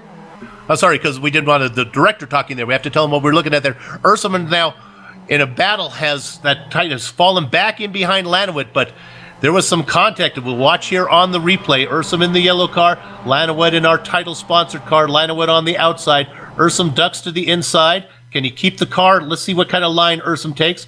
Takes a pretty tight line. I'd say he was squeezed by our Tidal influence machine.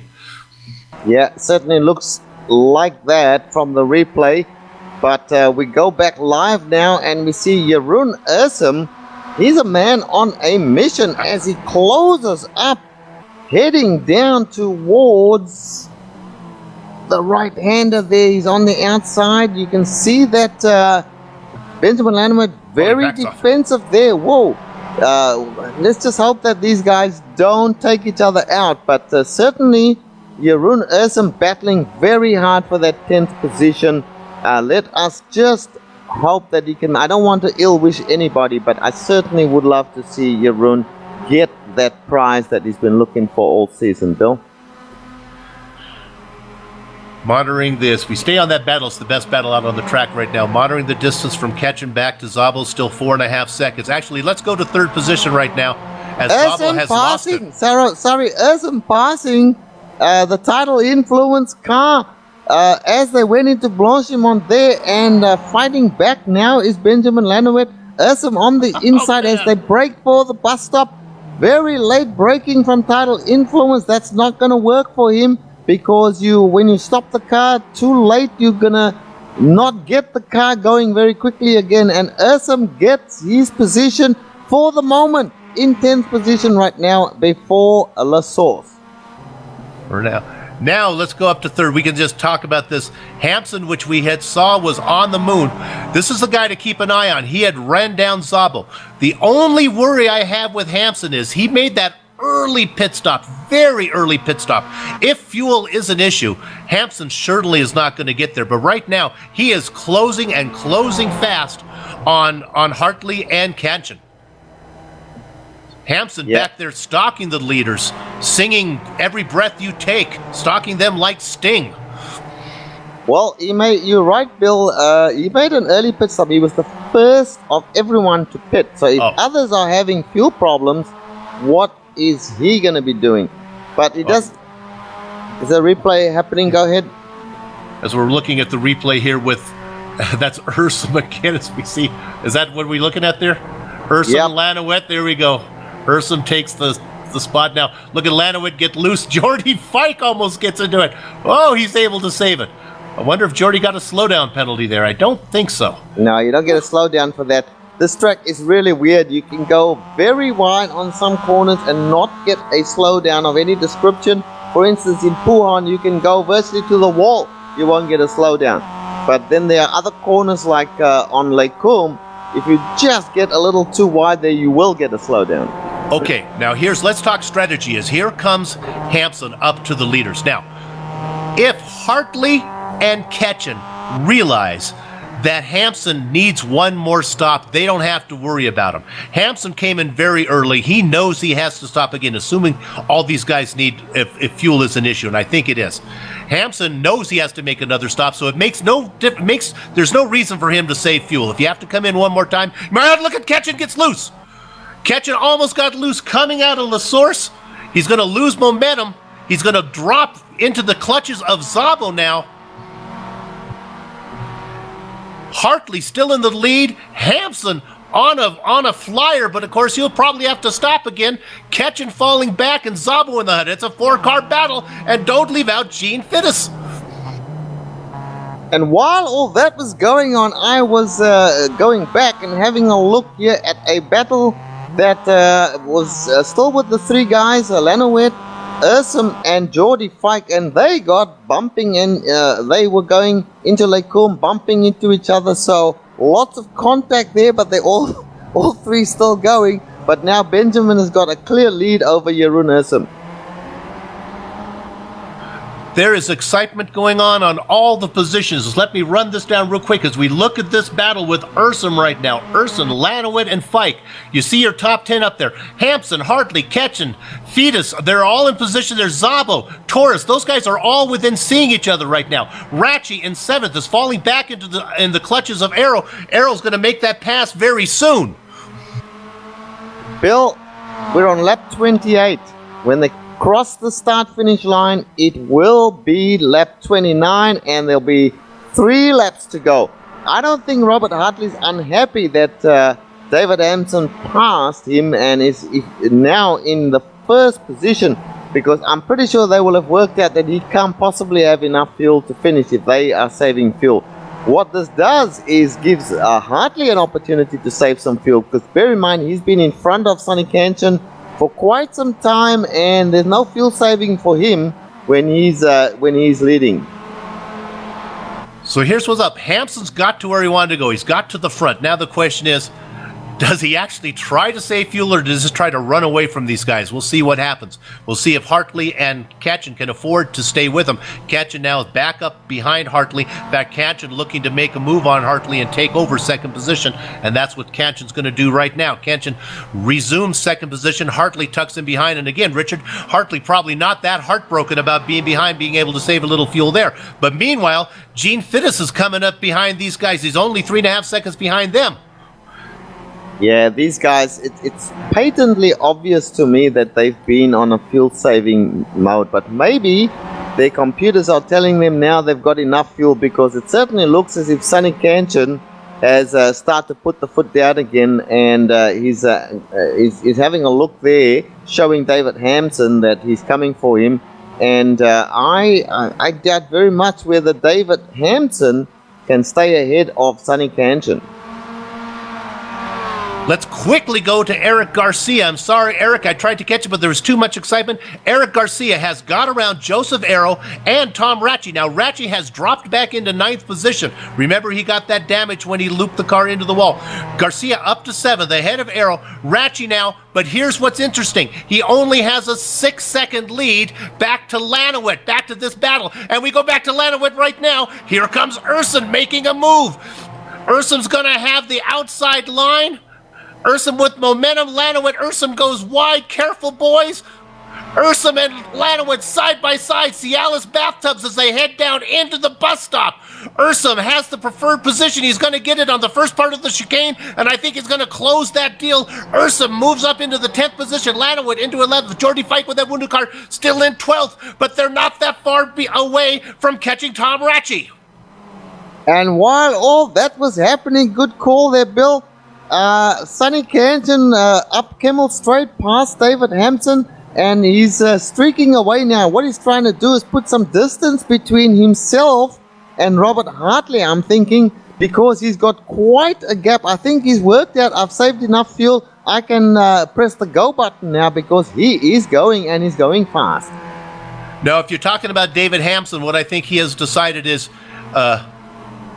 you're talking about Katchen, huh? Sonny, you think Katchen? Yeah, maybe, yeah.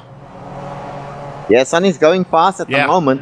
Now, Robert Hartley must be thinking, gee, what am I going to do? There's still a couple of laps left, and it's clear to me anyway that Sonny Katchen's making this move. He is on fire right now, and he's driving away from David Hampson.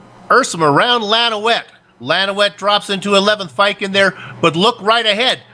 Here comes Tom Ratchey is falling back, so we're going to stay on this. We're on board now with Ursum, looking at that injured Maze car of Tom Ratchey up ahead. The 3 cars start to gobble him up. Ursum in the bright yellow machine. There, we're still on board. There you can see Nesquik spelled upside down on the hood. Ursum looking for a way around Tom. Go ahead. Jeroen's in third place. He's in 10th place and now moves up into 9th place, and if he can get past Ratchey, which he's done, he will be in 9th place. Ratchey surrenders the position, so now Ursum up to 9th. He can afford to give up one spot. He can afford to give up a spot to Lanowit. He cannot afford to give up both spots to Lanowit and Fike. It could happen. And up front on lap number 30, the penultimate lap of this race, the penultimate lap of this championship. Sonny Katchen is showing why he has been the star player in this particular series, Bill. He is driving away from Robert Hartley. He's done the math, but let's talk about this. Katchen in first, Hartley in second. How about this? Gene Fittis in third, but does he have enough fuel to go around this big course almost 2 more times? And David Hampson coming into the pits. Of course, we knew that had to happen. He just did not have enough fuel.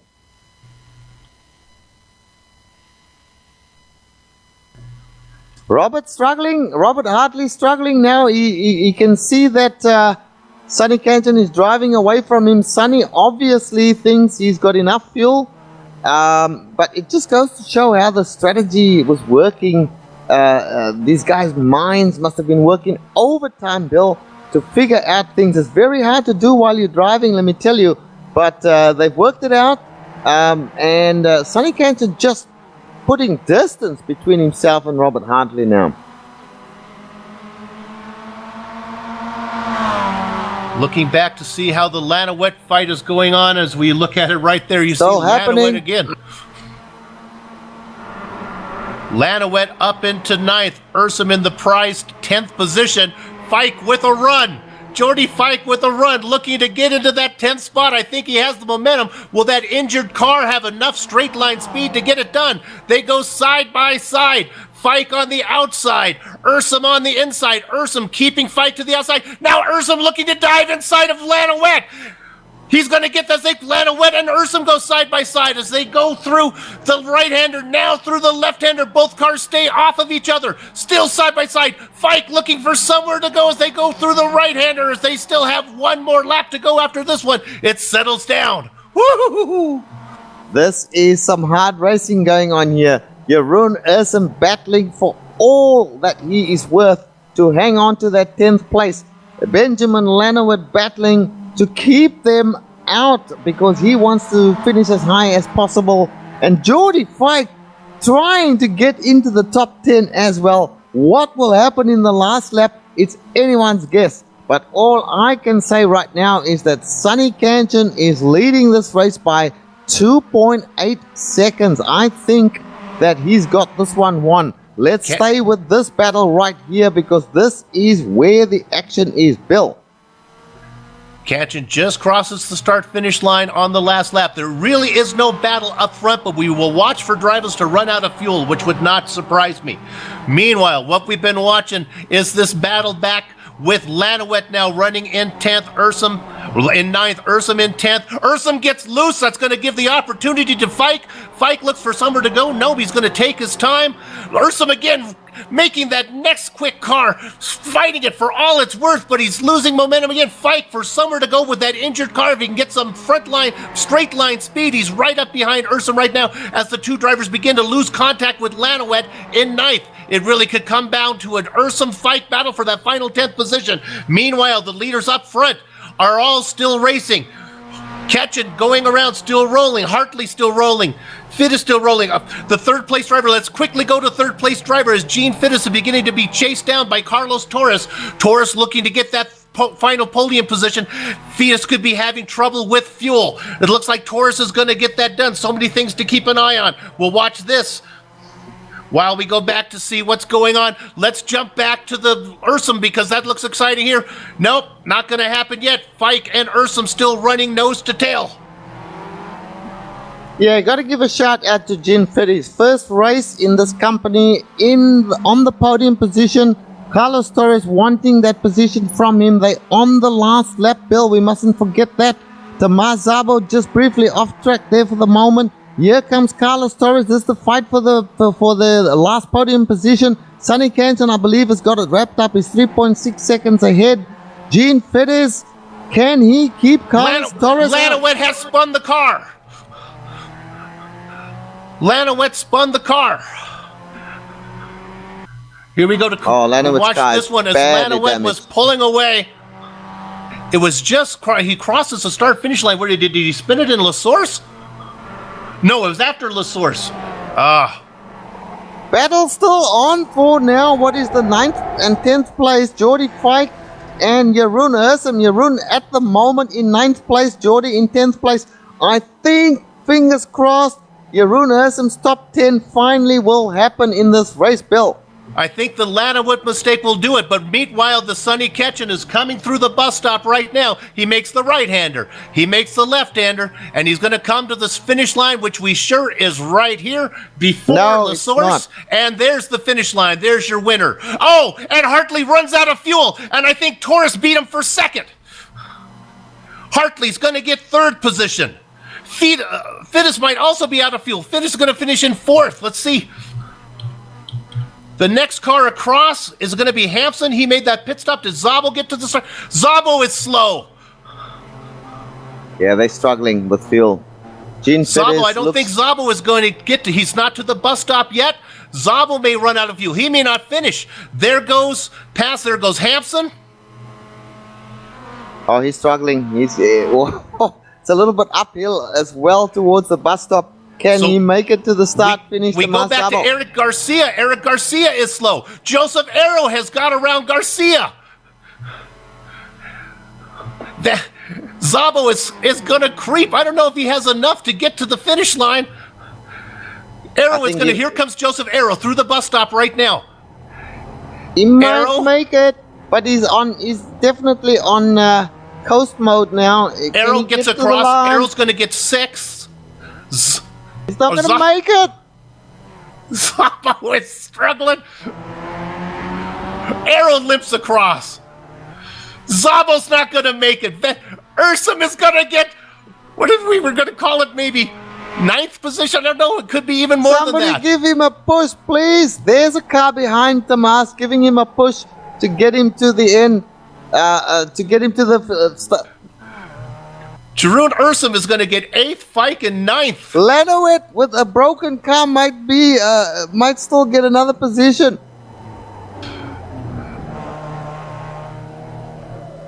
And this, oh, look at the Tidal influence car. He just couldn't make the corner, Bill. This is a comedy. Lanowit, and meanwhile, I don't know if Szabo made it across, and Lanowit, all right. Lanowit gets the spotter The in the Szabo MX-5 as well. World Tour never fails to entertain. There's a lot of happy drivers. There's a lot of frustrated drivers. We're going to take a short break, try to sort out all the nonsense that was the last 45 seconds of this race. We'll be back in just a few.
Welcome back to the Global Sim Racing channel. You just witnessed a crazy ending of the 11th race, the final race of the season of Aquarius. That's the 11th season of the MX-5 World Tour. We know our champion. He also won today, but boy, it was exciting at the end with drivers running out of fuel, drivers having milestones. Let's run down the entire standings, Richard. Your winner today, he's done it many times. He won the Pacific Swing, he won the Atlantic Swing, and now he's won the grand finale, and he is your grand champion from Australia, Sonny Katchen. Great season for him, great race for him today. Very fast, very smart. I would say lucky, but I think he makes his own luck. Second position, Carlos Torres was able to bring that car home, the Colombian driver, into second position as drivers were running out of fuel. Robert Hartley, third. Gene Fetus, his first event, a great showing from him, fourth position. David Hampson had to make 3 pit stops in fifth. Eric Garcia was able to get the car coasting across in sixth. Joseph Arrow as well. The star of the show, in my opinion, Jeroen Ursum, eighth finish, and he beat drivers to get there. Jordy Fike, he was ahead of Tom Ratchey, ahead of Benjamin Lano. Oh, I'm sorry, I got so excited I went into Richard. Go ahead, Richard, take 11th. Well, in 11th position, that's after Tom Ratchey, was Benjamin Lanois. Then we had Joe McDonald finishing in 12th position. Tomas Szabo tried to get his car to the line in that last lap there, but could not make it, and he finished in 13th place. 14th place, Benjamin Nelson, who had to retire early. Then we had Mika Eshouse, also retired earlier, in 15th place. Michelle Van Dyke, another retiree, in 16th. Brad Wooten, mysterious retirement, in 17th place. Andre Saunders in 18th, and finally Juan Tran in 19th place. You know, as announcers, we're supposed to say unbiased, but anybody who's been following this series has got to be ecstatic for Jeroen Ursum getting that 8th place finish in a dramatic fashion to boot. This is wonderful. What a great way to wrap up the season. Let's go ahead and talk to some drivers here right now. Let's see who we have. We have Sonny ready to interview, so Rich, I'm going to let you talk to him. Let's bring him in. Sonny, I'm going to let Richard talk to you. Congratulations on the championship, buddy. Hi there, Bill. Thank you very much. It was a great race. Well, Sonny, we spoke about it before, about the track here. It turned out to be an afternoon race. That was the first surprise. And then it looked to me as if you were playing it really cool early on in the race. And towards the end there, definitely, tell me I'm right, definitely fuel was a factor, wasn't it? Yeah, definitely. It all came down to fuel. Yeah, and I was pretty happy with my start. Actually, I was pretty patient, and I think I carried my patience forward from the last race. And towards the end, as you said, the fuel was a definite factor. And I think I got it right, as in trying to save it, and it's all about that. And I think Robert did a fantastic job as well, so we made it home. That's good. Yeah, we saw that going up Kimmel Straight, for instance, you guys were going into 6th gear, and sort of around with 4 or 5 laps to go, you guys were going so slow that the guys behind you were catching up to you as well. But then about 3 laps from the end, you must have figured out that you had enough fuel to make it to the end, and then you put the afterburners on and you just took off. Exactly, yeah. After the final pit stop, the second one, I needed to save at least 2 laps of fuel. So when I got out in front after the second pit stop, I was first, but I needed desperately to save fuel. So I looked behind me, and there was Robert. He was 3 seconds behind me. So I made it so that he was right behind me. Like, I slowed down. I don't know if you noticed, but yeah, I actually deliberately slowed down for Robert to catch up to me from 3 seconds behind, and then that was it. And once he passed me, then I started saving, and luckily, it was pretty much what I needed for the afterburners to turn on to finish the race ahead. So I think, yeah, that was good. Yeah, you did a fantastic job. Congratulations on winning the Atlantic swing. Congratulations on winning the Pacific swing. And congratulations on winning the Grand Championship. You have given an awesome display of driving throughout the whole season here. You've got the most wins, and certainly there has been nobody to touch you in the last few races at this. Basically, you had each and every race on a string. So congratulations, and stick. Pardon me, I'm so sorry. Stick around to the end of the broadcast and listen to the end of the broadcast today, because there's a little surprise in there for you as well. So any last words, Sonny, before we let you go? Anybody you want to thank, anything you want to say? The floor is yours. Go ahead. I just want to thank every single one, every single person who actually drove this in this series, and to Bill and to everyone else, including yourself, Richard, and all the broadcasting team as well. It wouldn't have been possible without you guys setting this all up, doing the work behind the scenes, and I'm glad. It doesn't matter whether I get some sleep or not. I just was so inspired to race, and I'm pretty sure the other guys, everyone else who raced as well, they feel the same. And thank you very much. And I'll definitely stick around for the end of the broadcast and keep it going. And thanks everyone who raced as well. Looking forward to a lot more ahead. Thanks. Okay, and Bill, do you have something to say to Sonny? He's certainly been the standout. Oh, he's gone. Yeah, I will say this as he's left. I really appreciate the effort that he puts in. It doesn't work unless the drivers actually make the effort. It's hard for him to get up. He races at an unholy hour, and I'm always happy to see him when he's here. Let's go ahead and bring in Robert Hartley. Robert Hartley, you have a copy? Hey guys, what's going on? Can I call you Bob? What do your friends call you? Usually by my middle name, Ryan, but you can call me whatever you want. Just don't call you late for dinner. That's what my dad always said. Hey, first of all, you had to start from the back because you missed qualifying. It was so great you got in here. And then, my goodness, what a run, and then what an exciting finish. Yeah, I had a good drive up through the field, and I was trying to catch them guys up front. And after the second pit stop, or right before when I finally caught Sonny, it was a fuel game from there on out. I just couldn't race him hard at the end because I knew I'd run out of fuel, but congrats to Sonny. When David Hampson got around you guys, and David had given up the two-stop strategy, he was a three-stopper from the beginning. When he got around you, did you realize that he probably had to come in one more time, or did that concern you? I thought he was going all the way to the end, and I was going to try to draft him to the end, but it might would have worked out if he'd have stayed out there, but I didn't know he was pitting. Right, that's one of the things we were talking about, that he actually might have forced you guys to run out of fuel. You know, that Kanchan, he's fast, but he's also smart. Maybe you starting at the back might have been the difference in the fuel, the effort maybe that you had to put in to get through the field.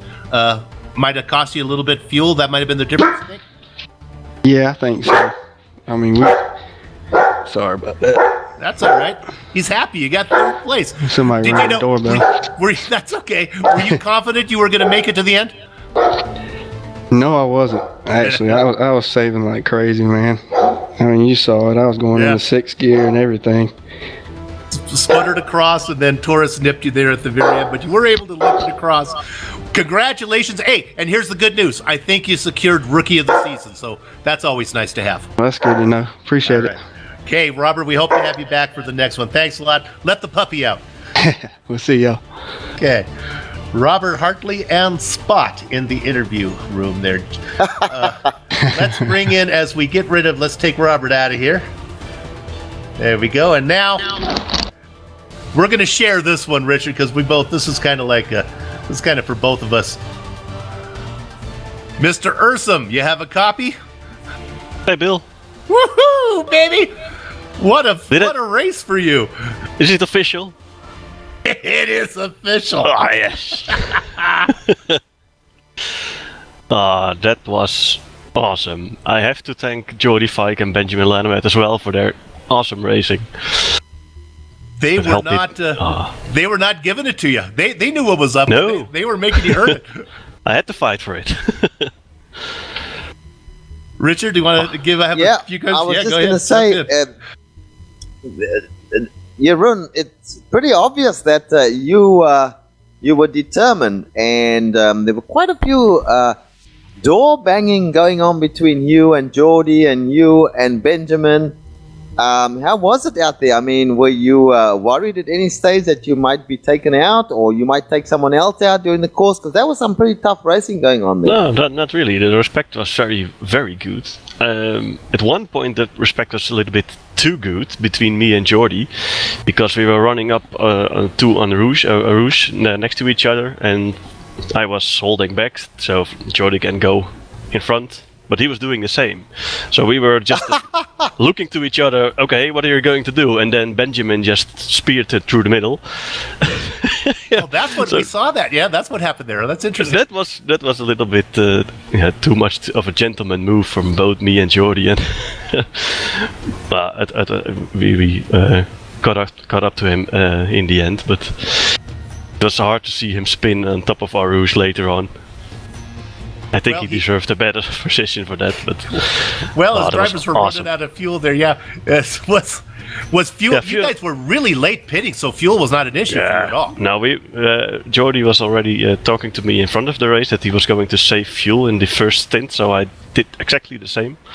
So we could do 11 laps on a tank of fuel in the beginning. So that assured us for no further problems with the fuel. We could fight from that moment on. Jeroen, let me ask this question. Did you think that if at any track you would be able to get that top 10 position, that it would be at this track? No, not really. Because I'm normally very good at Imola, but Imola is not coming out yet. So I'm very surprised that it's at any track at this moment. Yeah, that's what I thought. But certainly, at the end of it, you were fighting hard to stay in that position. And as Bill said, nobody gave you anything. They made you earn it. So good job, my friend. I was 1.5 an hour, a lot of work. So I could really use a hot meal and a cold drink right now. But does anyone know a good address for that? I'll have one a little later. Jeroen, you're very good. Hey, we talk about maybe putting cameras on the announcers one of these days. If they have one on me, I am smiling ear to ear. This is a great way, great champion, and then a great way to wrap this up. It couldn't be better. Thanks so much for coming and racing with us every week, and you had good racing all day long. Yeah, that was a good race from start to finish too. Yeah, that was awesome. Outstanding. Thank you very much, Jeroen Ursum, the former answer to a trivia question, who has raced the most in the MX-5 World Tour without a top 10? We'll find a new answer now. Thank you, Jeroen. We'll see you next season, buddy. Yeah, see you next season. Thanks. See you, Jeroen. Well done. Well done. Okay, I don't know what's going on here. I'm telling everybody to pay attention to the end of this broadcast. There is some type of surprise that I have not been put in the loop about. So let me go through these credits, and I'm going to turn it over to Richard here to tell me what's going on. And if I can find my closing credits here, here's my thanks to all these people. Okay. Oh, we got to thank Tidal Influence. Boy, they've been with us for several seasons. We're working hard to make sure they come back next week. Let me add a little inside scoop. They would like to do a Lotus 49 series. Like, that's going to be possible to do, but I'm working with them. So lots of things in the work, but we will definitely be back in the future, either in the fall or early of 2017. So we'll be back. Check GSRC to find out when we'll be back. Want to give the thanks to all of our oh, by the way, Tidal Influence, go to tidalinfluence.com. They've been with us a long time too. These guys in the San Bernardino Mountains, they're I'm not going to read. I'm just going to talk about them. Green Valley Lake. They're the mountaintop cabin rentals. If you're ever in Southern California and you want to get away for a weekend, coming up to Green Valley Lake. It's where the main office of the MX-5 World Tour is where all the guys hang out up here. Actually, just me. But if come on up. And if go to gvlcabinrentals.com, you can get a nice cabin. Take the family up here. California guys, Eric Garcia, you're in California. Brian Cartier, get up here and come and visit. Come and visit Soup in Green Valley Lake. And also, while you're there, go get a cold drink and a hot meal at the Eagle Nest Tavern. Jerome was just looking for somewhere to go, and that's where you want to go. It's a nice little place. They're open like for lunch, and then there's this little tavern. They're open at night. If it's in the wintertime, you can snow go and I don't know what a hot toddy is, but it sounds pretty good. Go and get one of those. The original music, Eric Eckelm and Casey Lalonde. I can't urge you enough to go on the things you see right there and get the music, digital music from them. My nephew used it in the birthing room, and the kid's going to grow up to like be a global overlord. So get some of that stuff. It's good stuff. Richard Losper's hilarious. It's fun to work with him. Wouldn't be as much fun. Joe Peak, he does like 19 million broadcasts on GSRC. Hardest working man. Dougie Beard gives you camera locations. When you watch this stuff, you say, my goodness, that's a great shot. That's thanks to Dougie Beard. He puts in a lot of time and comes up with new stuff. He doesn't just sit on his laurels. He gives us new stuff all the time. We talked about Tidal Influence coming back. We're going to be back for a 12th season. Not sure when it's going to be, but it's going to happen. For the exact time, you want to go to the globalsimracingchannel.com, and you can find out about all archived races there and everything you need to know. They're also on Twitter at GSRC Channel, and they're on Facebook at Global Sim Racing Channel. I believe that's it. Now, don't leave, though, because I got to sign off here. So before I'm going to go off and the housekeeping done, I'm going to go off and storm the castle. So race hard, race clean. We'll see you on the track. But now I'm going to turn it over to Richard because there's something brewing. Rich? Yes, and we have put together a little bit of a ditty to just talk about some of the people in and around the MWT. Joe, give it to us, brother.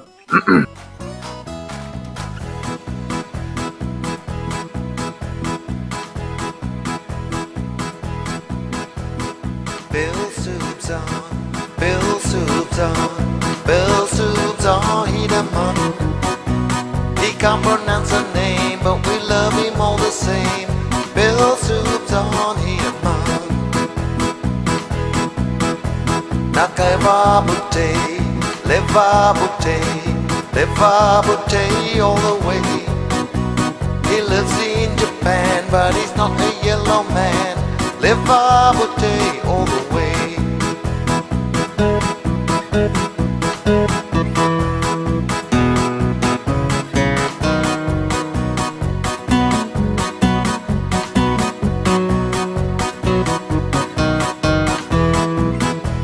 Sunny can chill, Sunny can chill, Sunny can chill, he always win. Is there no one to catch? Is there no one to match? Sunny can chill, he always win. Back to Bilson, back to Bilson, back to Bilson, he the man. He can't pronounce a name, but we love him all the same. Bill Soup's on, he the man.